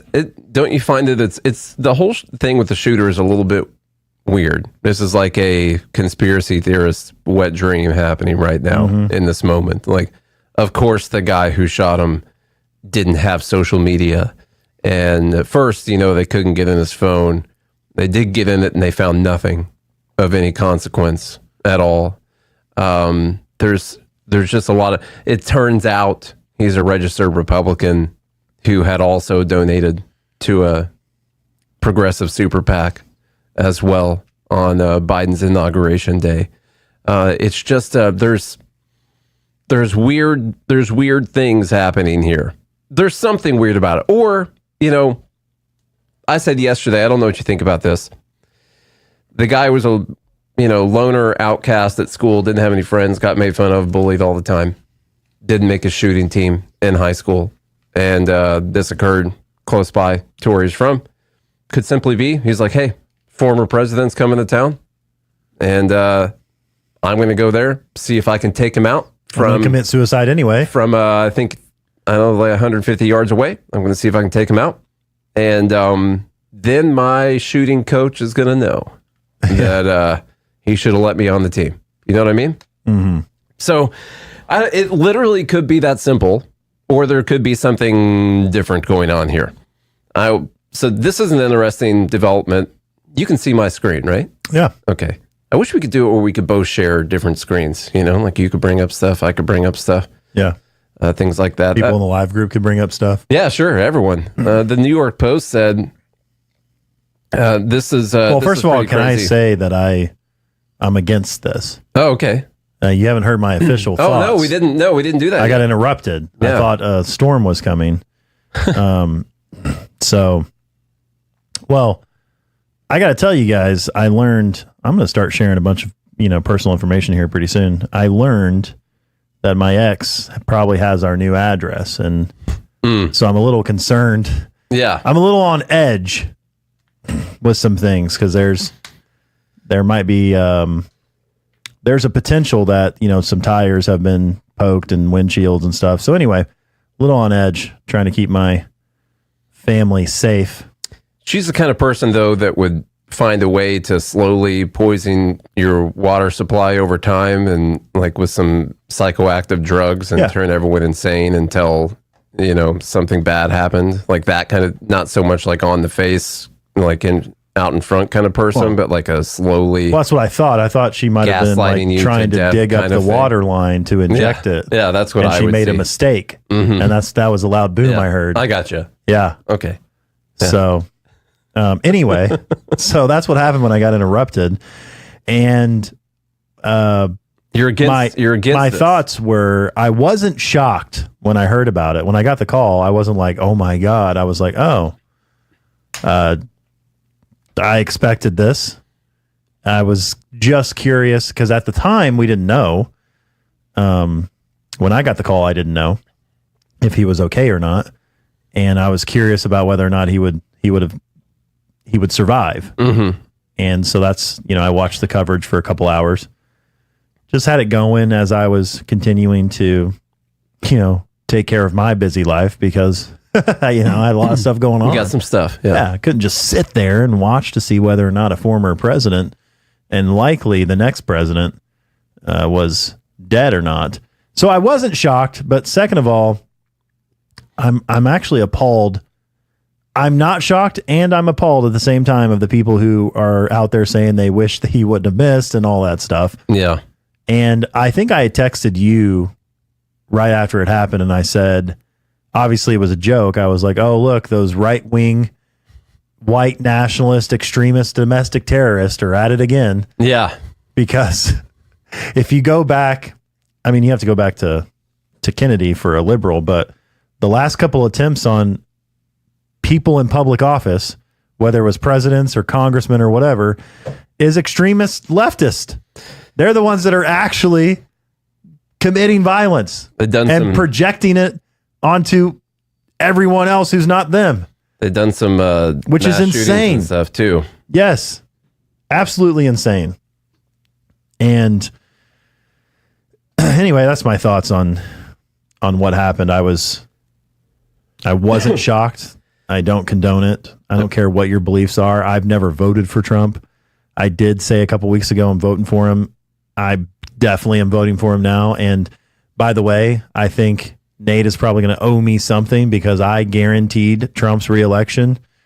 And yeah, he but was this like, isn't fair. I mean, you and he go, was like, you nah. go and organize an assassination attempt in order to win. I didn't this bet. No, I didn't organize anything.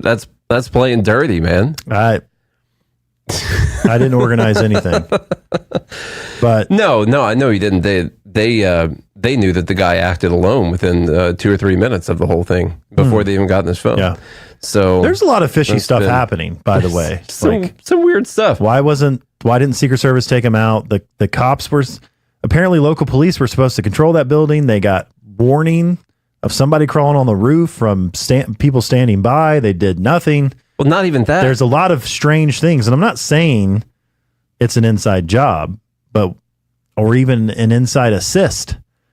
But what I'm saying is we should be able to ask those questions and not be called crazy conspiracy theorists. We should always ask those questions. There's no reason a roof 130 yards away should have been accounted for. You think that if Biden got assassinated, that people wouldn't be questioning whether or not it was an inside job? We would. We'd be questioning the same thing. Of course we would. And so that's a perfectly natural thing to do. And by the way, the fact that that's where people's heads go, and we know that that's such a possibility that it's an inside job, people should really try and reflect on that and just how powerful and disgusting and corrupt we've allowed our government to become when we think that they could have decided to do something like this. I mean, you ask a lot of people around the world and around the country, they'll probably tell you, yeah, CIA probably killed JFK. Yeah, probably. Mm-hmm. You know, his own nephew would tell you that kind of thing. And in 50 years, we'll learn that they attempted to assassinate President Trump. Yeah, we might. Yeah. We might find that out. Yeah. And when I think about stuff like that, it makes me consider voting for him because I'm like, man, why is this guy why do the people that I hate so much hate this guy so much? Mm-hmm. You know? And like, do they really see him as such a threat? And it's kind of strange because his first time around in office, it's not exactly like he did a lot of things to take down the deep state. You know, he didn't really do a whole lot of stuff like that. Mm-mm. And so if you think they had something to do with trying to take him out, well, I don't know. Does that mean they find him to be really dangerous? Who knows? Or maybe this is just a crazy person who saw an you know what I love opportunity about the and went left there. You know what I love about the left, though, is they're all saying that this is the individual's responsibility. Yeah. And I'm like, yeah. Well, finally, we can agree on something. And that we should ban guns. You know? Oh, well, I don't agree with that. There's no way this guy should as we know, been able to get his dad's AR-15. For what we know, this is this guy's fault. Mm-hmm. He's the one who got the gun. I think it was his father's gun. He stole it, is what it appears, or his father let him have it. Whatever the case, that's not illegal. Shouldn't be illegal. He made the decision to climb on top of a roof. He made the decision to keep inching his way. He made the decision to load the gun. He made the decision to take it off safety. I don't know if it ever was on safety, but if it was, he took it off. He decided to rack around and then proceeded to send, I think, 8 shots downrange towards a former president and likely the next president, for sure, the front runner and the Republican nominee for president. And it is on him. So it is this guy's fault. However, is anyone questioning the Clinton Foundation? I think we should. I think we should talk to them. Is anyone questioning RFK? This could be payback, for his family. Did you see that leaked phone call between Trump and RFK? Did it leak? There was a phone call, and apparently RFK was like in the middle of recording some video and stuff at the time that Trump called him, and so the cameras were still rolling, and his son got recorded the monitor of like the media company's video and then posted up. RFK Jr.'s son did that? Yeah. Wow. That's who it came from originally. And he was probably like, Trump, I know how you feel. My family has been assassinated. That's pretty good. Yeah. That's pretty good. Oh, is this the call? Yeah, this is the call right here. Here we go. Man, something's wrong with that whole system. And You know, and it's the doctors you find. Remember I said I want to do small doses. Small doses. When you feed a baby, Bobby, a vaccination that has like 38 different vaccines, and it looks like it's meant for a horse, not a 10-pound or 20-pound baby. It looks like you should be giving a horse this. And do you ever see the size of it, right? It's this massive. And then you see the baby all of a sudden starting to change radically. I've seen it too many times. And then you hear that it doesn't have an impact, right? But you and I talked about that a long time ago. And sounds like someone doing an impersonation of Trump. I would love you to do something. And I think it'll be so good for you and so big for you. And we're going to win. We're going to win. We're way ahead of the guy. And, he's interesting. It was very nice, actually. He called me. And he said, how did you choose to move to the right? Because, so I guess that's, people say, if I was looking straight on, right? He said, I said, I was just showing a chart. I didn't have to tell him the chart was on all the people pouring into our country, right? But I just turned my head to show the chart. And something wrapped me. It felt like a giant, like the world's largest mosquito. And it was a bullet going right. What do they call that? An AR-15 or something? That was a big gun. That was a pretty tough. Anyhow, that's the call. They started out talking about vaccines. He mentions that Biden called him and said he was very nice. Actually, said it was really nice. Actually, and so that's. That seems a little suspicious that Biden was asking him how he turned his head. Yeah. You weren't supposed to turn your head. I don't know. I mean, the thing about looking at a chart, now that's important. Now, let's get into this, back into this thing with the shooter. This came out yesterday. He was spotted, the shooter, Thomas Crooks, was spotted at least twice by cops 26 minutes before he started shooting. Okay, let's see. The Beaver County Emergency Services Unit, who traveled to Butler County, let's see, noticed Crooks on the roof and took a picture of him and reported it around 5:45 p.m. Incredibly, not only did Crooks manage to evade having his cover blown, despite sticking out like a sore thumb, he secured his rooftop perch right under the noses of a local police sniper team that was stationed inside the building.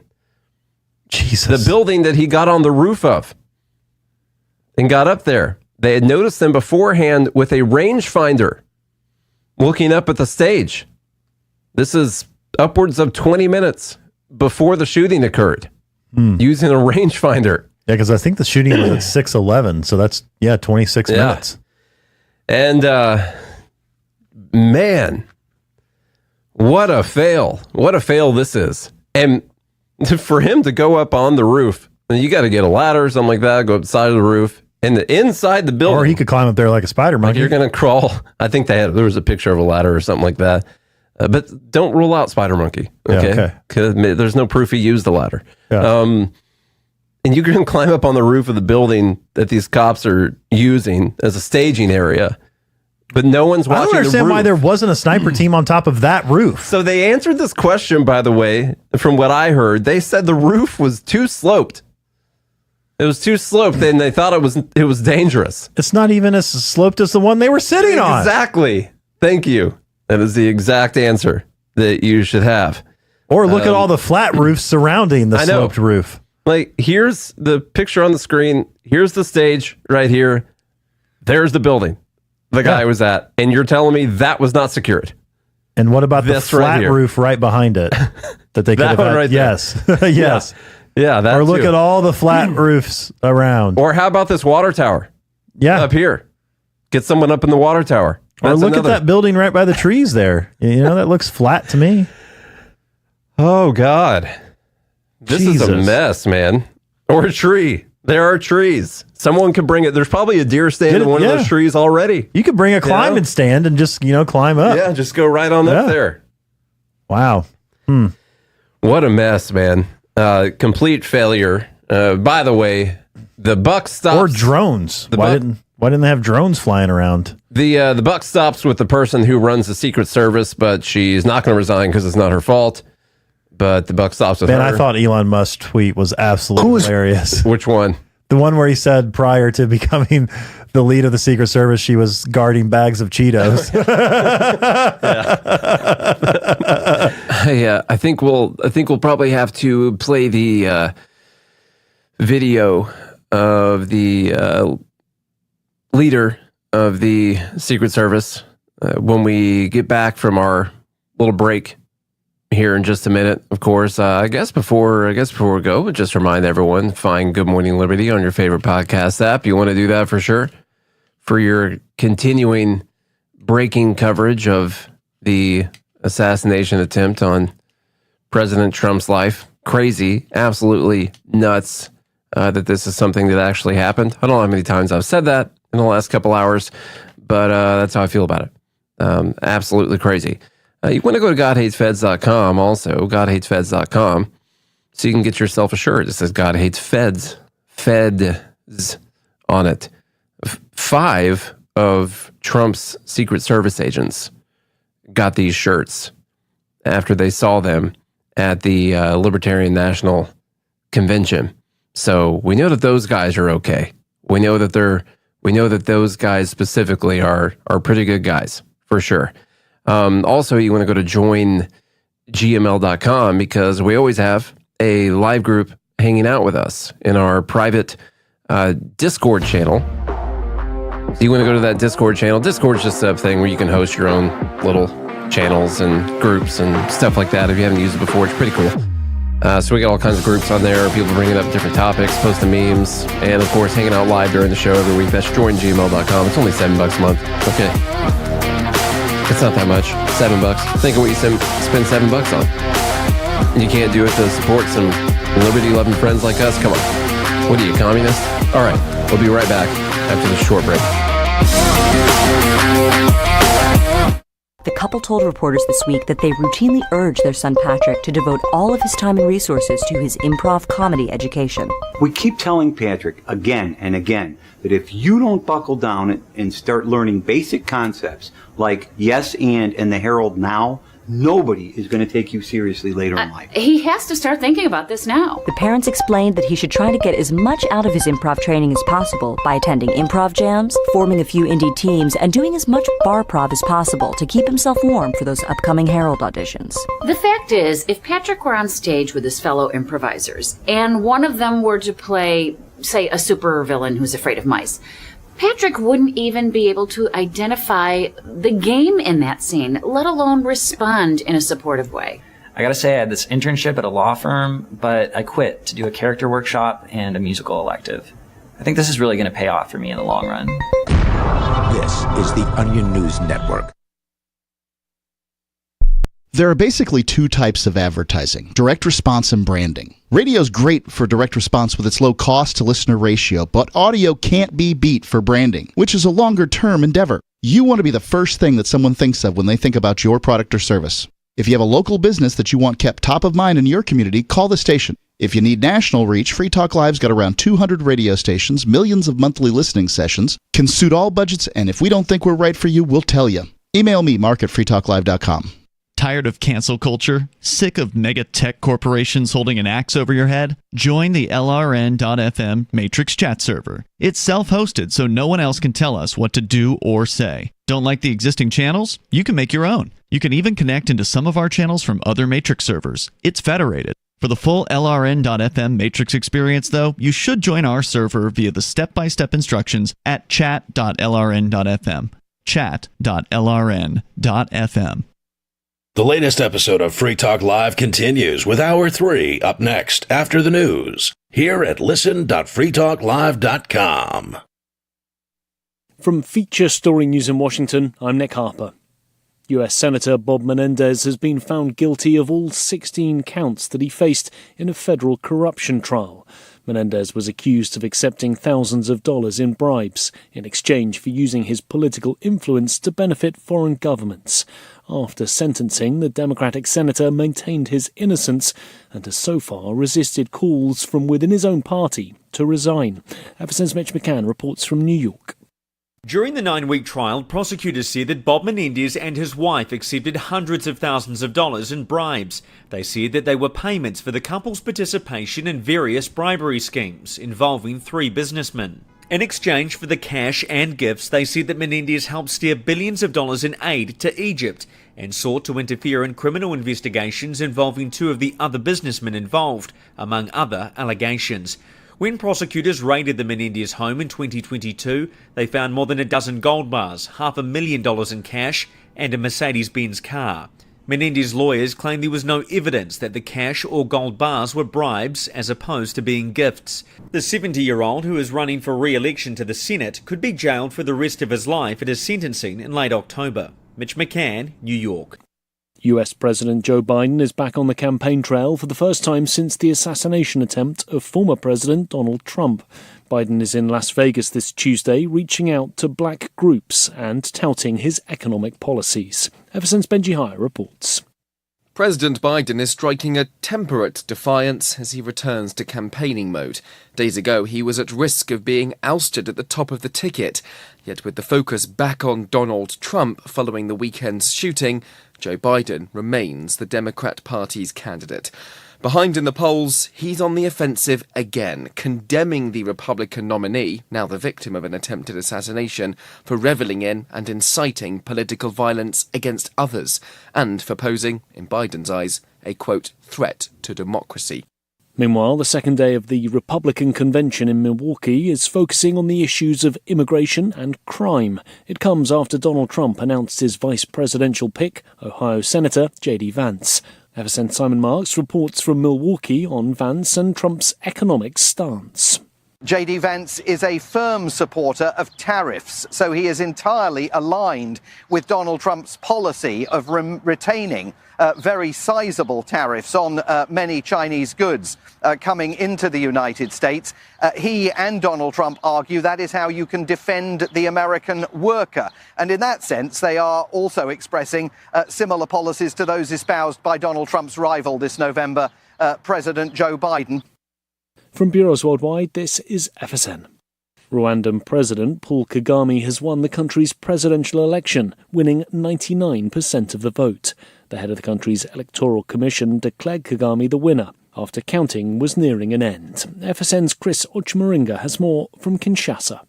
The partial results announced by Rwanda's Electoral Commission show incumbent President Paul Kagame with a clear lead. The 66-year-old leader received more than 7 million votes, which equates to 99% of the votes cast. His closest challenger, Frank Habineza, garnered over 38,000 votes, while the other candidate, Philip Mpayimana, got 22,700 votes. President Kagame ran against them in the country's last elections in 2017 and won by a similar margin. He thanked Rwandans for their trust in an address at his party headquarters in Kigali. The results will extend President Kagame's 24-year rule by another 5 years. His critics accuse him of stifling dissent and sponsoring rebels to destabilize neighboring countries like the Democratic Republic of Congo. Business and the world's largest online retailer, Amazon, is hoping to get a boost from Prime Day in the United States. It slashed its prices to entice buyers,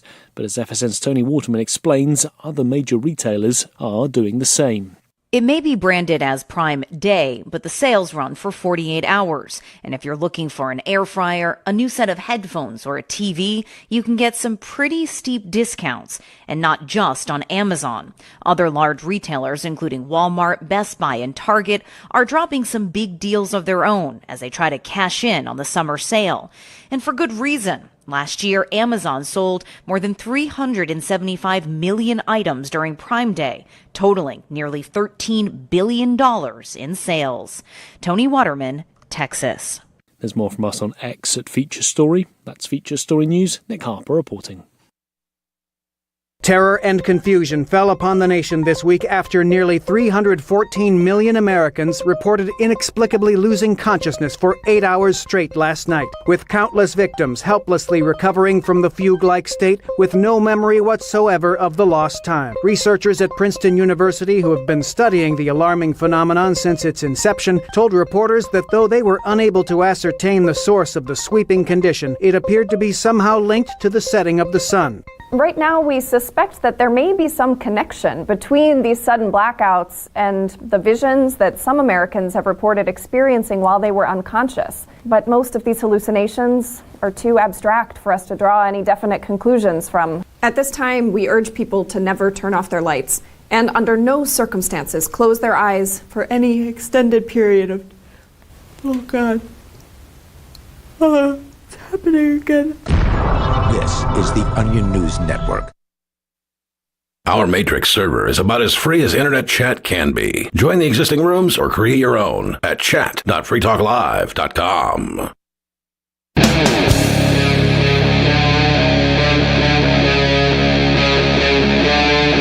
Free Talk Live. Hey, what's up? We're back. All of our liberty-loving friends, this is Liberty Night with Nate and Charlie on the Free Talk Live network, coming at you from Nashville, Tennessee. Sorry, let me put my phone on silent right there. Of course, we've been talking about all the stuff going on with the attempted assassination of President Trump. Maybe there's some conspiracy theories, maybe there's not, I don't know. Of course, we've been talking about the Secret Service and what an utter failure that was. You know, no one's going to get fired, of course. We'll talk about that here in a bit. Well, first I got to tell you guys about how I messed up by starting a savings account a few years ago, putting $5,000 in it and never looking at it again. And now that's, of course, worth about $4,100. That's because the government's punishing me for keeping my wealth or my cash in the savings account because of inflation, which is a tax on savers. That's systematic erosion of your wealth, my wealth, everyone's wealth. You guys know the cost of items just keep going up, but the amount of money in your bank account or your savings account, well, it just stays the same when you got it in savings, okay? But you could get involved with gold. I don't know. That's up to you guys. Gold can be a hedge against inflation. It remains steady when inflation's on the rise and the dollar's in turmoil. If you want to find out more about that, you can go to noblegoldinvestments.com/GML. Totally up to you. No pressure. That's noblegoldinvestments.com/GML. Before we took that little break, we were talking about the director of the Secret Service. I think her last name is Cheadle. Cheeto. That's what we call her. Let's hear what she had to say.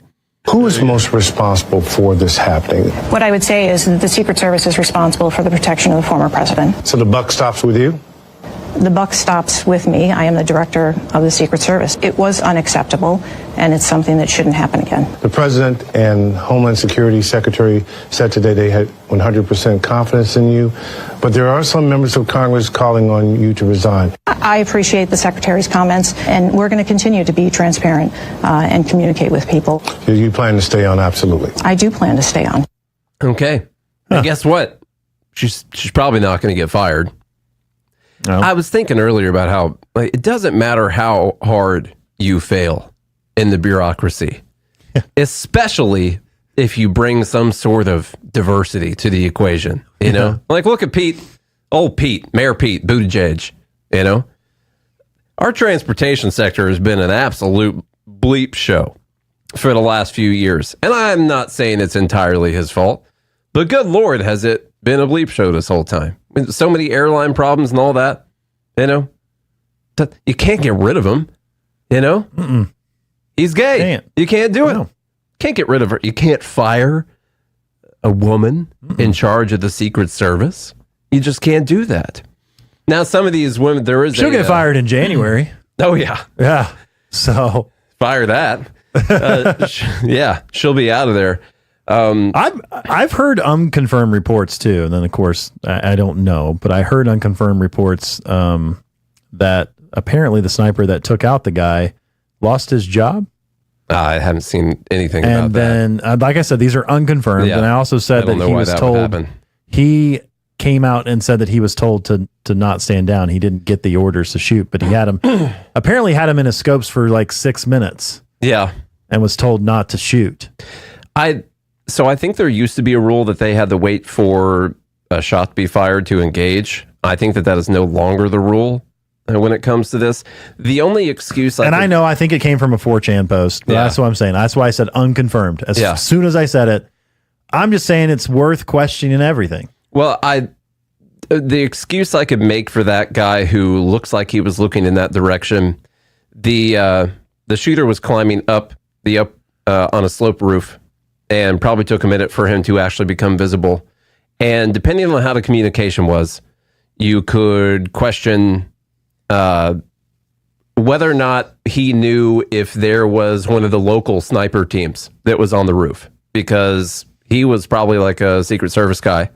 And in that building, they had a local team that was there. Oh, yeah, so you don't want to shoot a friendly. He probably wanted to make sure that there wasn't a friendly on top of the roof. Yeah. Unless they had really good communication and they knew that they were looking for a suspicious guy that was crawling on top of the roof at that time. I'm not sure. So that's like the one excuse I could make for him, is that he wanted to confirm that it was not a friendly. Amanda's saying sniper rifles have very narrow scopes. You're really only looking at a minuscule point if you're looking through it. I refute that based on reports that I've heard from other snipers, military snipers, who talk about the way that scopes are designed now, your loopholes or whatever you have, that they're highly sophisticated, and when you're looking down the scope, that you have not only a pinpoint but also a range that you can see. I saw several videos of snipers come forward saying that even if you're looking down your scope, you should have seen any movement in any of the general direction of those buildings.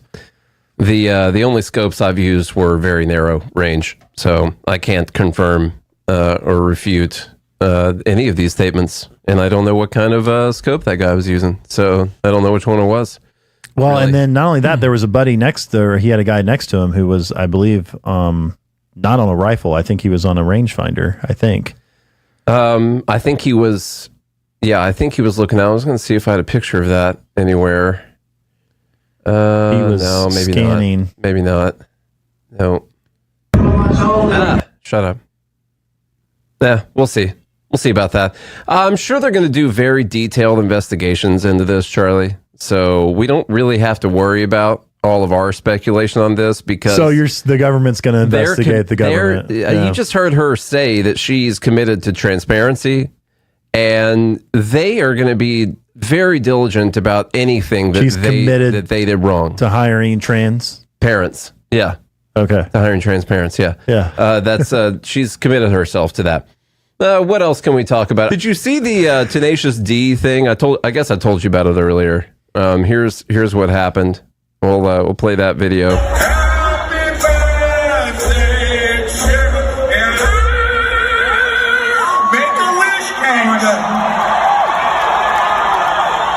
Don't miss Trump next time.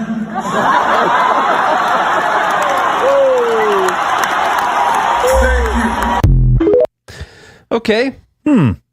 That was Kyle's wish. That's his name, right? Kyle. Now watching it, he kind of said it like a joke. Well, it is a joke. It's a comedy show. I know his tone was a comedy thing. His tone was pretty jokey. I'm honestly fine with people making jokes, but clearly I would say people also make jokes that are true, and they just say them, you know, as jokes. Yeah. But at the same time, you're welcome to feel about violence and murder and death however you want to feel. That's fine. But you're not welcome to continue touring with your band if other people disagree with that and you're not the famous person that's in the band. And apparently, Jack Black, but I'm surprised by this. And I guess good on Jack Black, I guess, standing up. I'm sure a lot of his people aren't going to be in favor of this. And so slightly courageous act here. He was just doing a fundraiser for Biden just a few weeks ago. And Jack Black said, "I was blindsided by what was said at the show on Sunday. I would never condone hate speech or encourage political violence in any form. After much reflection, I no longer feel it is appropriate to continue the Tenacious D tour, and all future creative plans are on hold. I am grateful to the fans for their support and understanding." That's pretty big, You see, you got to wait a proper amount of time after an assassination or an assassination attempt before you can make jokes about it. Like, it's funnier when you don't, though. It just became just totally fine to joke about Lincoln, just officially, now. Yeah. Or it's like, well, now we have to wait longer because we know Trump is better than Lincoln, even for black people. It's like, it's still weird right now for me to say, "Oh, hey, Mrs. Kennedy. So other than that, How was the parade? See? Yeah. That's rough. Yeah. That's rough stuff to say right there. You got to wait until a certain amount of time goes on, Yeah. So, I don't know. That's a little bit of news that's going on right now. There's also other people talking, like Destiny. You know who Destiny is? Oh, God, this guy. Yeah. So I already couldn't stand Destiny. And I'll tell you what. Something's wrong with this guy. He's spending too much time online, spending too much time streaming. I think that's what's going on. It does turn out that he truly believes all of the rhetoric when it comes to Trump. That's what it feels like. Like he believes Trump is Hitler 2.0, Trump is a threat to democracy, all those kinds of things. Or you probably wouldn't say stuff like this. Yeah. Let me see. The Corey comparator, the guy who died. This was a post from June in 2024, just this last June. Was answering a question. He says Putin 100%. It was probably a question who do you trust more, this person or this person, that kind of thing. I don't know. And Destiny says this is the effing retard that got killed at the Trump rally. Effing LMAO. That's gross. That's a gross thing to say. Someone responded, this is the hill you want to die on. And he says, don't you mean the bleachers he wanted to die on? God. And someone told him to go outside and take a walk. And he said, I'm sure Corey and Ashley Babbitt, are both having fun with each other in hell right now. Smiley face. So that's a stance. It's a stance to take on something. Someone asks, you endorse violence? Destiny says, oh, I'm sorry. What happened to 1776? Was that a peaceful protest? There is a picture of the bloody bleachers where the guy was, and Destiny said, all I see is Biden up +1 in Pennsylvania. Ugh. Yikes. Gross. Really gross. Let me see. He says, if we learned anything today, I hope it's realizing the importance of principles I've stressed many times on the stream before. Having a firearm means absolutely nothing if you don't spend time at the range practicing with it. Okay, that's a thing too, and some other things as well. Of course, he's still going down the same narrative, saying maybe it's a result of him repeatedly acting like a dictator. How has Trump acted like a dictator ever? And here's maybe banning bump stocks. Here's my point. We could say he acted like a dictator. The point I made on the show yesterday was that the TDS requires that you think Trump is specifically different from other presidents that we've had. Yeah. So you could say, oh yeah, that executive order, that's like a dictator. Or, this, that, and the other, that's like a dictator. We say stuff like that all the time. We're like, hey, these guys are murderers. They kill people overseas. They enslave you, taking your money. We're fighting against tyranny. All that kind of stuff. But as what I said yesterday, maybe get your thoughts on this. I'm talking about the government and the nature of government in general. This is how I explained it yesterday. What happens if you take out Trump? You think you killed an ideology after that? Trump lives forever, first off, if you kill him at this thing, ironically.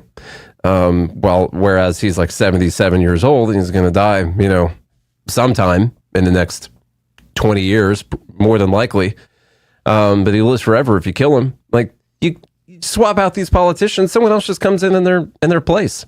What happens when you remove a dictator overseas in one of these countries? It gets better afterwards. So far, no. Freedom and liberty, democracy, immediately afterwards, no. And so even if you believe all of these things, doesn't mean that taking someone out or even rioting and trying to overturn the election on January 6th doesn't mean you're going to do anything to solve any problems at all, because there's no plan for the next day. What do you think would have happened if they would have killed him, though? Civil war. Yeah. I think so, too. By civil war, what I mean is probably some Trump supporters then taking out revenge on other people that are leftists. Could be high-level, low-level people, citizens even. Could be a lot of random violence that would break out after something like that. And I guess maybe it wouldn't devolve fully into a civil war, but what happens if they take out Trump and then Biden wins the election and still remains the president? Yeah, it's possible. It's very possible that something like that could happen. I don't know. So yeah, there's no, even if you believe all these things, you don't solve the problem. What I also said yesterday was I don't like these people who are like, oh, Trump's Hitler 2.0. We condone violence and we thank God he's okay. Yeah. There's these are two opposite sides right here, because one, I don't think you should be like calling for violence or glad that one of his supporters died or something like that. At the same time, at least Destiny's not being a hypocrite. You know, that's one. It's not really positive, but it's slightly, I guess, a positive for him. He's not being a hypocrite. He said he believes these things, so at least he's not out there saying, thank God this man that I said is Hitler and is going to put people in camps and, you know, kill a bunch of immigrants and stuff like that is okay. Yeah. Like a lot of people are. What are your thoughts on the matter? I don't know. Quite to tell you the truth. I see where you're coming from there. I think we've been consistent on this show and not condoning violence from either side. I mean, I remember when Jan 6 popped up and we even said that it wasn't a good idea. Now, of course, that day live. Yeah, that day live. Yeah, while it was happening. We're like, you shouldn't be doing this. Now, you know, the other side of me is like, okay, when do we list out our grievances? Mm-hmm. You know, when do we take a note from TJ and list out our grievances and say, hey, look, here's all the ways the government is screwing us, and it's time to issue those grievances and then back them up. I don't know. I don't think, I tend to err on the side of civility and diplomacy. I'm much more in line with Mel Gibson and The Patriot, you know. Yeah, but he ended we up try going again. Yeah. Anything to avoid a war. Yeah. Yeah. Because this war will be fought amongst us, not on some distant desert battlefield. Our children will learn of it with their eyes. Yeah. Mm-hmm. Yeah. And the innocent will die with the rest of us. I just watched that on July 4th. Mm-hmm. I think, the difference in this, one of the questions Destiny asks is what happened to 1776? We talk about a revolution and all that kind of stuff. And of course, 1776, well, that's a bloody revolution. All that stuff. Like a bloody one. I'm not talking British right there. I'm saying it was, actual blood and a revolution. For the Tree of Liberty. At the same time. You got to be organized and you got to have some kind of a plan, is my point. I'm not calling for this to happen, but you have to be smart, okay? For instance, if the Revolutionary War was just a guy taking out some high-level British person and there was nothing else involved or organized whatsoever after that, well, there is no Revolutionary War. There's got to be organization with that. Jan 6, if that is supposed to be a coup that results in Trump staying in office, well, you guys should have brought guns. First off, I would suggest guns. I would suggest some kind of plan for fighting off the military. And see, Nate would suggest these things. I don't. I would suggest that if you were gonna coup, the verb coup, if you're cooing, like when you want to coup, yeah, that you go through some of the proper steps of cooing. And one of those involves bringing weapons to the coup with you. Yeah. Meaning, keep it democratic, though. Democratic, yeah. Remember, we talked about cooing. The next time we want to stage a coup, we make sure that it's peaceful and democratic. Exactly. So you want democratic coups, and so all I'm saying is you got to be organized. This one single action on anyone doesn't solve any problems. You think if this guy would have killed Trump, say you're a Trump hater right now, you're listening, and you think he would have killed Trump, the right would have just been like, oh yeah, you're right, Trump was kind of crazy, Yeah. I guess we're all just going to calm down now. Yeah. We'll unite. Let's unite America. Think that's what's going to happen? No, that's not what's going to happen. Not at all. What do you think if you take out Biden or Bernie or something like that, the left is going to be like, oh, okay, sweet. Yeah, those people kind of, I saw BernieLies.com, and we know this too. Like, you take out one terrorist, you create 4 or 5 more. It's like, we know what happens. It's not good. Mm-hmm. It's never good. Unless there's a plan. The only thing that makes me feel fine about it all, though, is watching America kind of burn itself. Is most of the guns belong to the right. Yeah. So you prefer fascism? No. I'm saying if it were to devolve into a civil war, I'm just saying I don't feel as threatened. It's not the left that's going to win. Yeah. Although my guns are currently locked up, so. That's true. Yeah. That's true. You can use some of mine that I don't have. Okay. Let's see. We'll leave the rest of this for tomorrow. We're going to be talking about this topic, of course, all week, and we'll follow what's going on at the convention. J.D. Vance is the vice presidential nominee or pick or whatever it is you call him now. I'm not pumped about that. Also, they had the Vance president seems like a really smart guy, but he is absolutely awful on economics. Yeah. He's a protectionist, fight the big corporate monopolies kind of guy. Yeah. And just not, I already didn't like Vance before this. So that's how I feel in this moment. He also, what's the other thing? Oh, at the RNC, at the convention, they had freaking Sean O'Brien speak, who's the president of the Teamsters Union. Gave like an address last night. Ugh. You kidding me? What are they? Oh, God, I hate unions. They'll just take money from anybody. I hate both the DNC and RNC. Bad. They just, anybody, big donors, we'll take it. We'll talk more about the what's going on at the RNC, I guess, tomorrow. I just thought it was important that we heard from Charlie today, get him officially on the record as being against this. We got Spike on the record on Amanda Morning Liberty as being against it.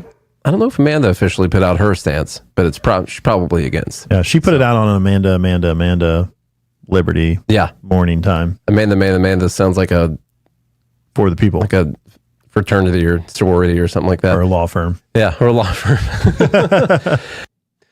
Okay, coming right up, we're going to hear from Amanda and myself and Spike Cohen. We caught up with Spike, who is a former vice presidential nominee candidate for the Libertarian Party in the 2020 run. Great guy, amazing guy, hilarious guy as well. We caught up with him at Freedom Fest just last week. We actually caught up with him about 5 minutes after the news of the Trump shooting broke. We had absolutely no information whatsoever. We knew nothing about what happened, only that something had happened and that he was okay. And that was the only information that we had. So when you listen to our interview and our comments about it, please do your best to keep that in mind. That's myself, Amanda, and Spike Cohen coming right up on Liberty at Night on the Free Talk Live network. When New Hampshire peacefully leaves the Union, will we have to take on some of the national debt? Let's be clear, that's not national debt, that's federal debt.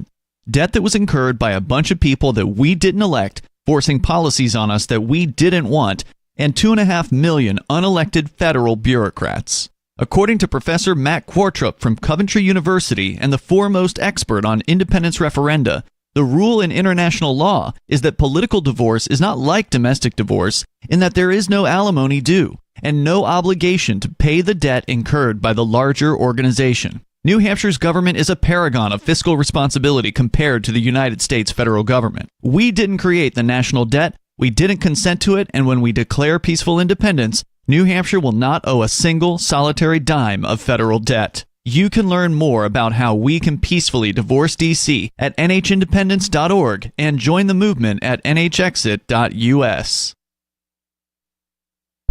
From Feature Story News in Washington, I'm Nick Harper.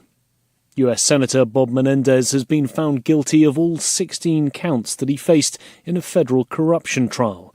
Menendez was accused of accepting thousands of dollars in bribes in exchange for using his political influence to benefit foreign governments. After sentencing, the Democratic senator maintained his innocence and has so far resisted calls from within his own party to resign. FSN's Mitch McCann reports from New York.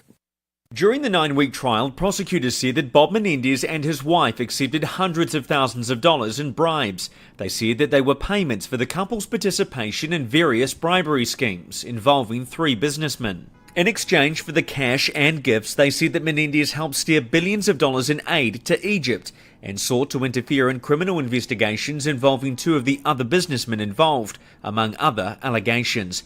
When prosecutors raided the Menendez home in 2022, they found more than a dozen gold bars, $500,000 in cash, and a Mercedes-Benz car.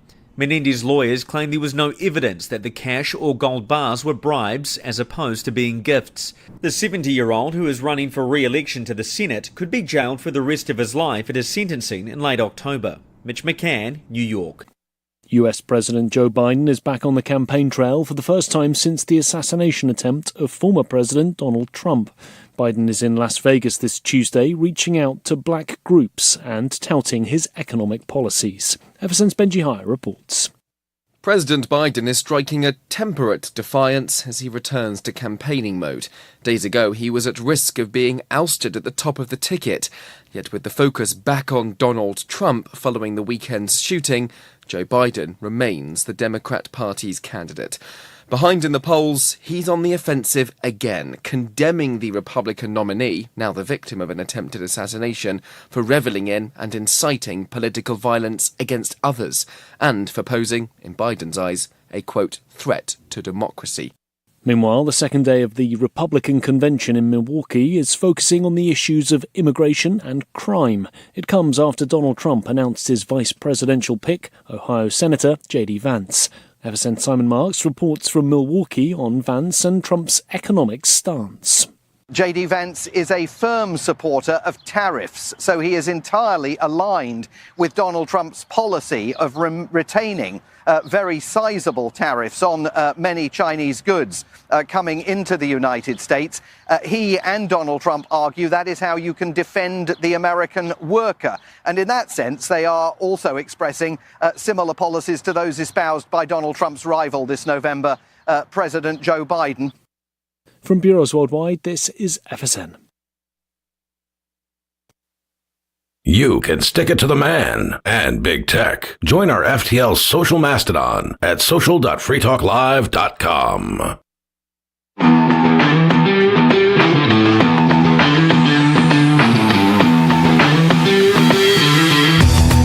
Okay, as I mentioned before the break, we're going to be talking with Spike Cohen. By we, I mean myself and Amanda Griffiths, who is a good friend of the show. She's been a supporter of the show in the Fan Haters Club since almost the very beginning. I think she was in like the second group of people that came in. And so she was at Freedom Fest as well, and she was here to interview Spike Cohen. Spike Cohen, by the way, runs an organization called You Are the Power. You should check them out for sure. They're really handing it to some of these local government officials. And we're just going to talk about all of the things. What's up, all of our liberty-loving friends? This is another episode of Good Morning Liberty, live from Freedom Fest. Yeah. That's Freedom Fest. That's not it. In Las Vegas, I'm Nate Thurston. This is Spike Cohen. Yes, I think it's our first time meeting. Yeah, I'm pretty sure. Spike Cohen from Freedom Fest. We're all trying to hold it together. From You Are the Power, yes. And Amanda Griffiths, the new co-host of Good Morning Liberty, and she's also a contributor. Thank you so much. Yeah, no. She's a contributor for Young Voices as well. Spike, what is your official opinion on Amanda taking over Charlie's spot as co-host first? Knowing only what you just said just in this moment, I'm fully behind it. Good. I was always Charlie's a big fan of Charlie. Yeah, that guy. And but I will say that whatever the shareholders for this organization feel are best, all of them. Yes. As long as they've all weighed in on this, I think this is private property, right? Yeah. I have all weighed in on this. Yeah. So checks in the mail, by the way. Thank you. Oh, you're always. Yes. Are you for or against the attempted assassination of Donald Trump today? No, I'm definitely against murdering people. Yeah. I will say I know absolutely nothing about. Like, I was walking here from the absurdly big lunch I just had, and people are like, "Did you hear Trump got shot?" And I'm like, "Oh, I'm sure this is why." And I looked, sure enough, yeah. So I believe he's okay. He is. That's okay. Yeah, that's good. So my understanding is he's okay. I'm definitely anti-murders, just in general. Now, if you were to speculate wildly, would you say this was a disgruntled MAGA supporter probably did this? Or would you say that, I don't know, the CIA, did they do it? Who do you think did this? I need your official opinion on the perpetrator of this act. Knowing, right again, now. nothing and only being told. I like that so far everything with this show has just been things you just told me and wanting a deep analysis of it. You're very emphatic about how little you know. Yes. Actually, Yes. it's suspicious. I like going... Yes. I, of course, know nothing about attempted assassination. I will say that, I mean, to me, if the CIA is going to do it, you're dead. It's just that would be my thoughts. I certainly wouldn't rule out Fed activity ever, even if it's just in the form of them inciting someone to then do things. And to be clear, because we hear a lot of it in libertarian and conservative circles, that they're creating these honeypots on the right. They're doing it on the left too. There was a guy named Mickey, and I forget what his last name was. He was a convicted pedophile who they brought out to infiltrate BLM groups in, I believe it was Colorado. Saw that in The Intercept, I'm pretty sure, right? Yeah, they had that story. Yeah, and to get them to try to get them to do terrorists, and thankfully they saw him for the cop he was, and they wouldn't let him. But so I mean, they're actively trying to create activity that justifies their existence. So that I would almost say there's almost certainty that there was some kind of provocation here in that way, but I honestly don't know. Just to be clear, we have absolutely no clue what happened whatsoever. No. Amanda probably has a more serious question. This is her first time talking to you. It is. Congrats, Amanda, on this great experience you're having. I feel like I'm meeting Spike Cohen for the first time. Yeah, you are correct. Yeah. You now have a very serious question. Yes. No pressure. Yeah. I do. And make it one that he's never been asked before. Yeah, and also but he's make always it something wanted to that's hear. going to really make me think. No pressure. I can ask you a question about Machiavelli. That really, Okay, perfect. No, I still use political thought. No, I'm not. No, I actually want to know a little bit more genuinely about You Are the Power and what's going on with that right now. What are you up to with that? Absolutely. So You Are the Power is an organization that finds people who are being abused by their local and state governments. We rally the public around the causes that we find out about, and we create calls to action where we basically put out all of the contact information and social media information and direct people directly to the officials that are doing this harm and basically cyberbully them until they back off and do the right thing. So you dox them, but for good, the public officials. This is all public information. Yes. When you're a public official, and what a lot of people don't realize is that's not just the politicians. That's like the caseworkers. That's the officials that are involved, the agents and so on that are involved. Not always, but usually, and certainly their supervisors, the heads of their organizations.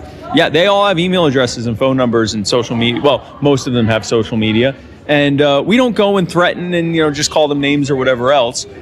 We actually will give wording templates people can use, and it gives all the details. And it doesn't just say back off and do the right thing. It reminds all of those people in the government that they're just human beings like us.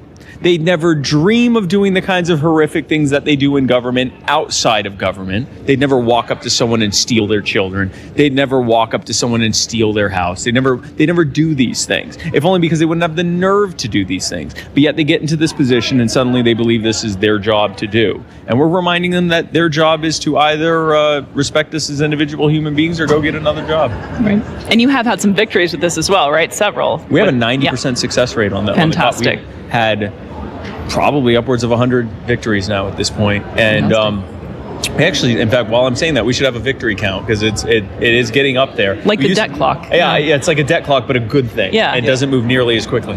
We have 35 trillion victories. We have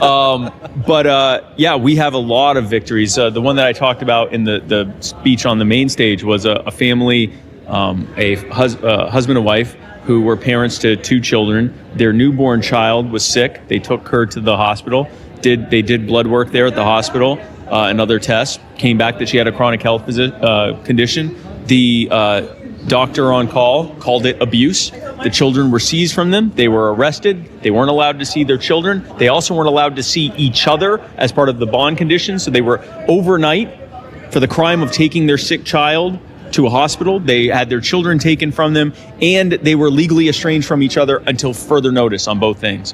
They went, after spending thousands of dollars getting all the medical tests and everything, they saw obviously she had this health condition. They brought in medical experts, went to the family court. The judge wouldn't listen to any of it and instead decided that they were clearly abusers based on the fact that she wouldn't allow them to try to prove that they weren't. So not just guilty until proven innocent, but guilty and not allowed to be a chance to try to prove their innocence.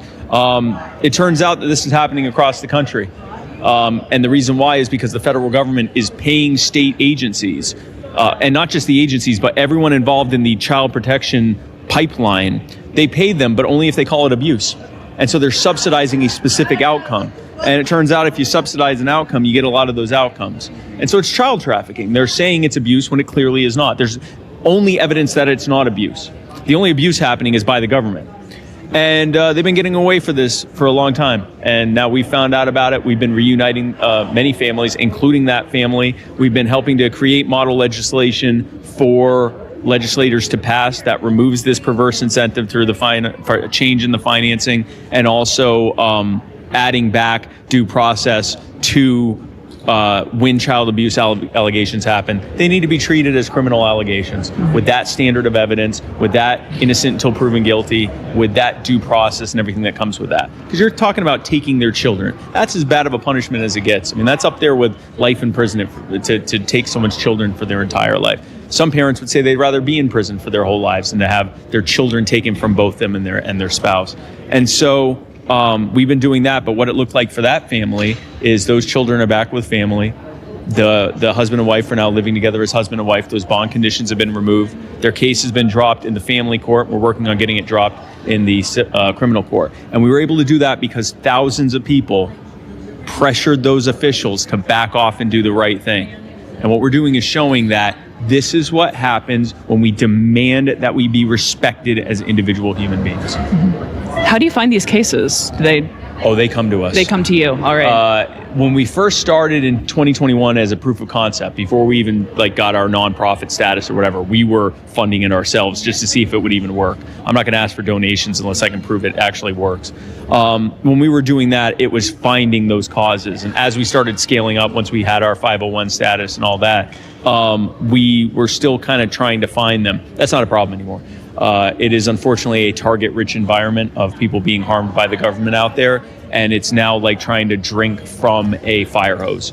And so we are in a constant, perpetual stage of scaling up bigger and bigger, bringing more and more volunteers in, bringing more and more staff in to sift through all these things being brought to us, vet the ones that are actually true, because a lot of them aren't true, find out all the details of it, create the plan of action, who we're going to contact and target, and then creating the content that we then put out there and to go after these officials and fight for these families and these individuals and small businesses and all these various people that are being attacked to be able to live their lives and have this nightmare behind them. So now that you're kind of somebody, you probably forgot I was, hey, what's up, man? I'm over here. Yeah. I mean, my co-host, this is Nate. I thought she was replacing you. Yeah.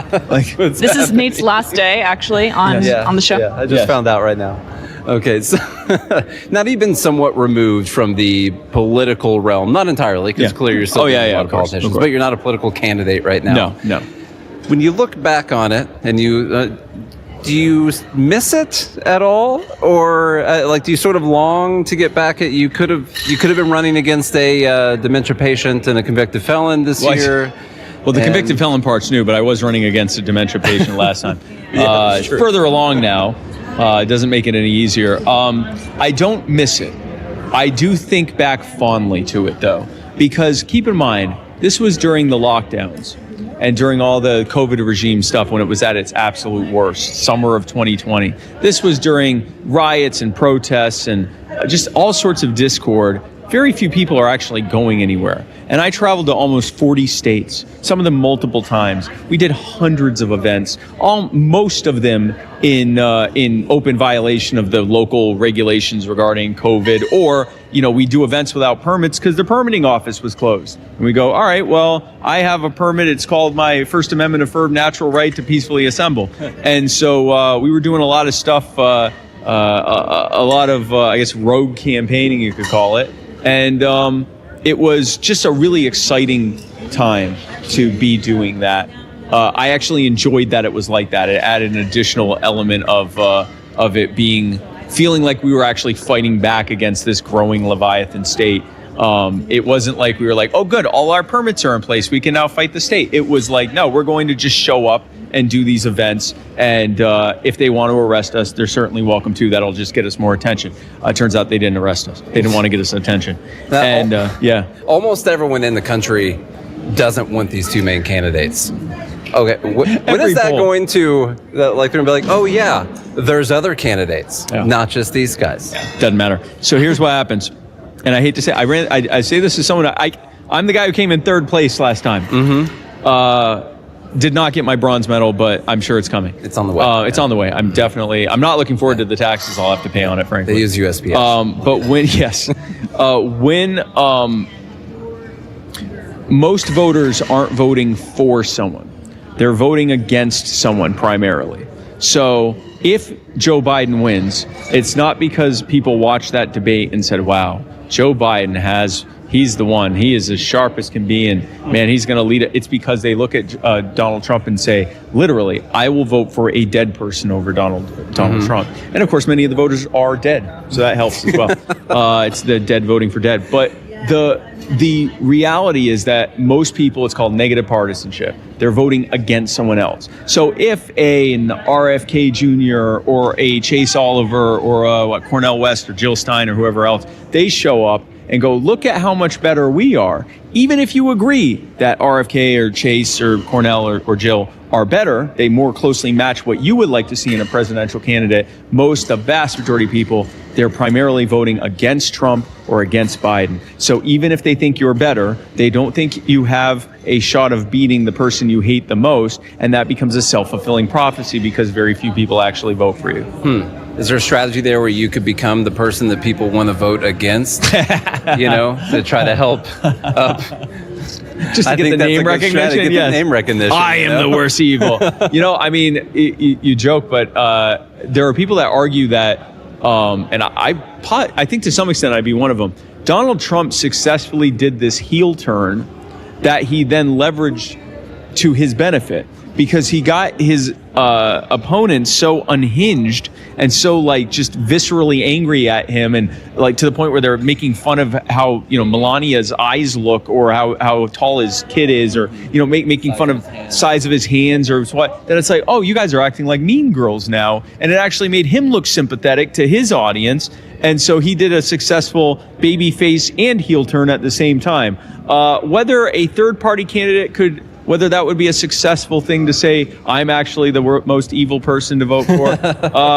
At this point, maybe certainly worth a shot for one of the candidates to do that. It's not the direction I would take, but at this point, you try something and see what sticks. Yeah. Amanda, it's your turn. Well, no, I was thinking because you usually have some libertarian-leaning candidate on the right very often when it's primary season. When it's primary season. Yeah, exactly. Yes. And then they don't make it, but there's at least some kind of PR campaign for liberty on the Republican stage. We haven't really seen that very much on the Democratic stage, and it would be interesting to have some kind of candidate recruitment where we actually have people going into the major parties.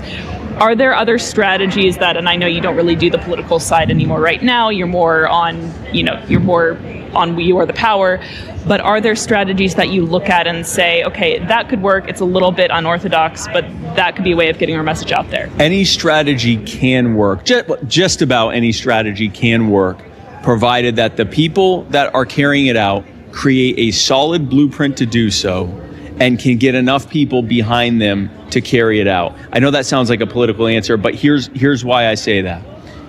I might have a great idea that sounds good to me and a certain number of people. If I can't get enough support behind it, and if I don't build a good enough blueprint around it, it's just a really cool idea I had for a moment. And so I say that to say, I'm not interested in, for example, trying to make the Republican Party more libertarian. I fully support those who do that. I was talking with going to do a little bit of name dropping. Okay. My good friend Thomas Massey. I was talking with him earlier, and I said, listen, I love what you and Justin are doing. My other friend Justin. I love what you guys are doing, because you're taking a party that's far more authoritarian than anything I could vote for and pulling it in a more libertarian direction. Thomas Massey basically has immunity to criticism from Trump. He went after him on the CARES Act, and Trump even primaried him, or Trump had a primary opponent go after him. He trounced the primary opponent, and this time around, Trump's endorsing Massey. I didn't realize that. Yeah, because he realized, like, it's not worth picking this fight. Like, I already tried it, and I lost. So, what am I, to tell Thomas Massey, oh, actually, you should join the Libertarian Party, you're almost certainly not going to win, but the platform more closely reflects what you believe than the Republican one? No, he's where he should be, and I'm glad he's doing it. So, Trump is going to win the election. I'm just going to let you know. Okay. He's survived an assassination. And he has a great today. campaign ad, which is just him with the blood coming down his face. All right. With fist pump. It's over. And the mugshot. Yeah. It's like, Who would you place as a libertarian in his cabinet? You can't say yourself. But you're the number one.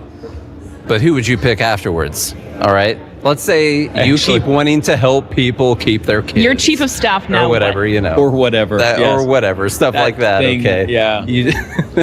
Who would you pick? Oh, man. I'll tell you something. Anyone, within the Republican Party, you've got Thomas Massey, although I wouldn't want him to leave where he is in the House. You've got Justin Amash, who I hope wins in the Senate.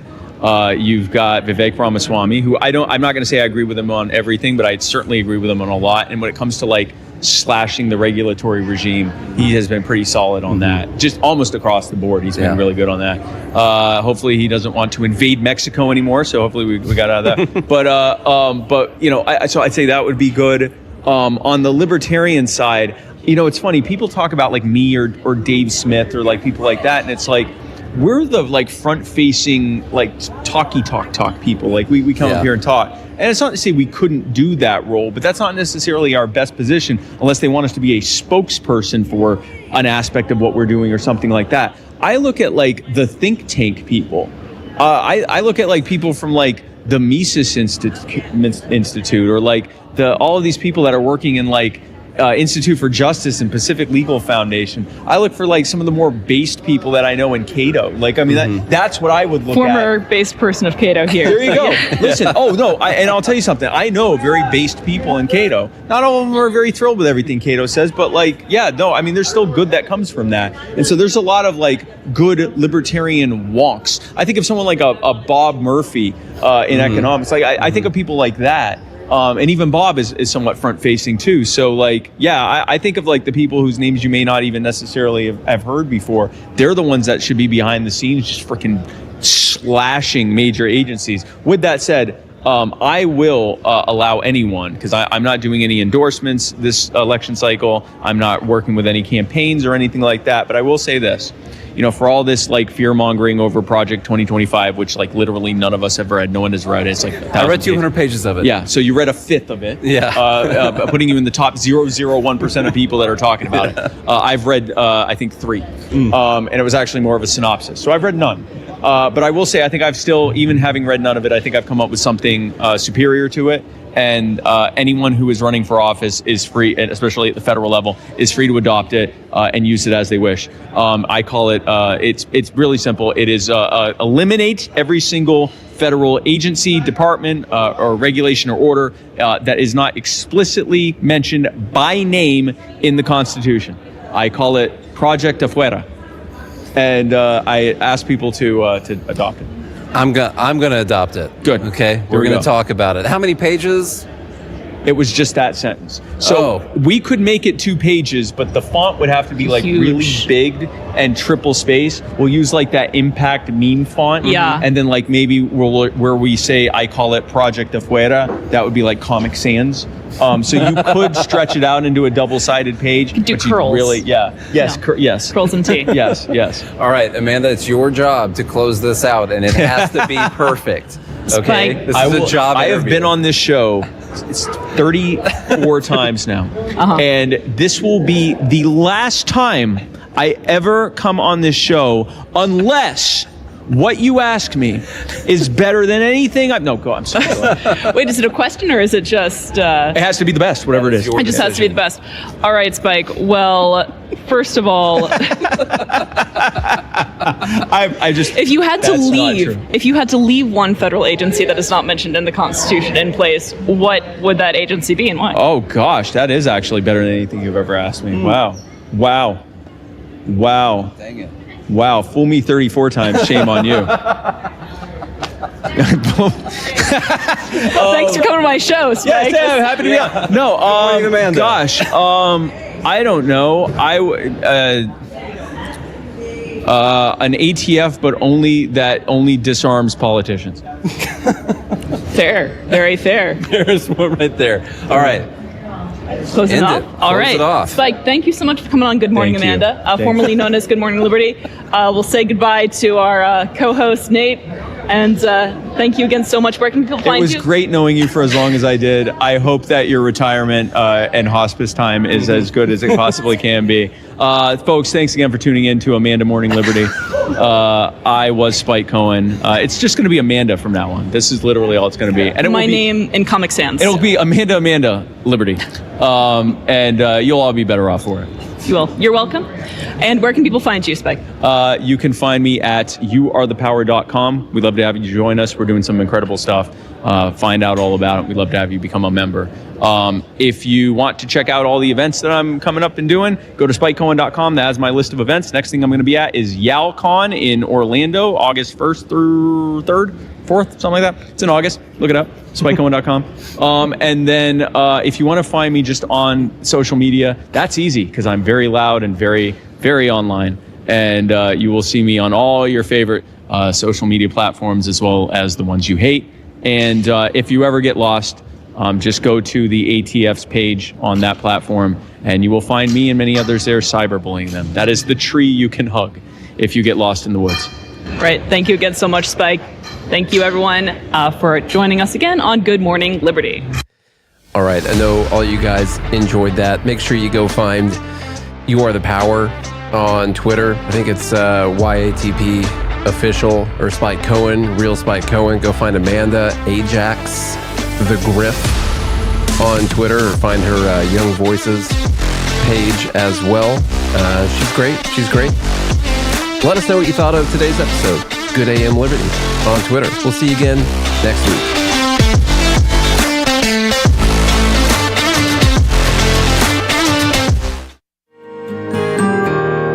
So the protection of life, liberty, and property is what the Free State Project is all about. But it's an effort to move 20,000 people who understand. It's about demonstrating to the entire country that, yeah, we can have a free market, a truly free market. Making it just a freer, great place to live. It's the world's largest voluntarist libertarian community, and it's only getting bigger. That's amazing. To be able to move to a place where other people passionately believe in being free and independent. What the Free State Project is managing to do, though, is to put their money where their mouth is. It's physically getting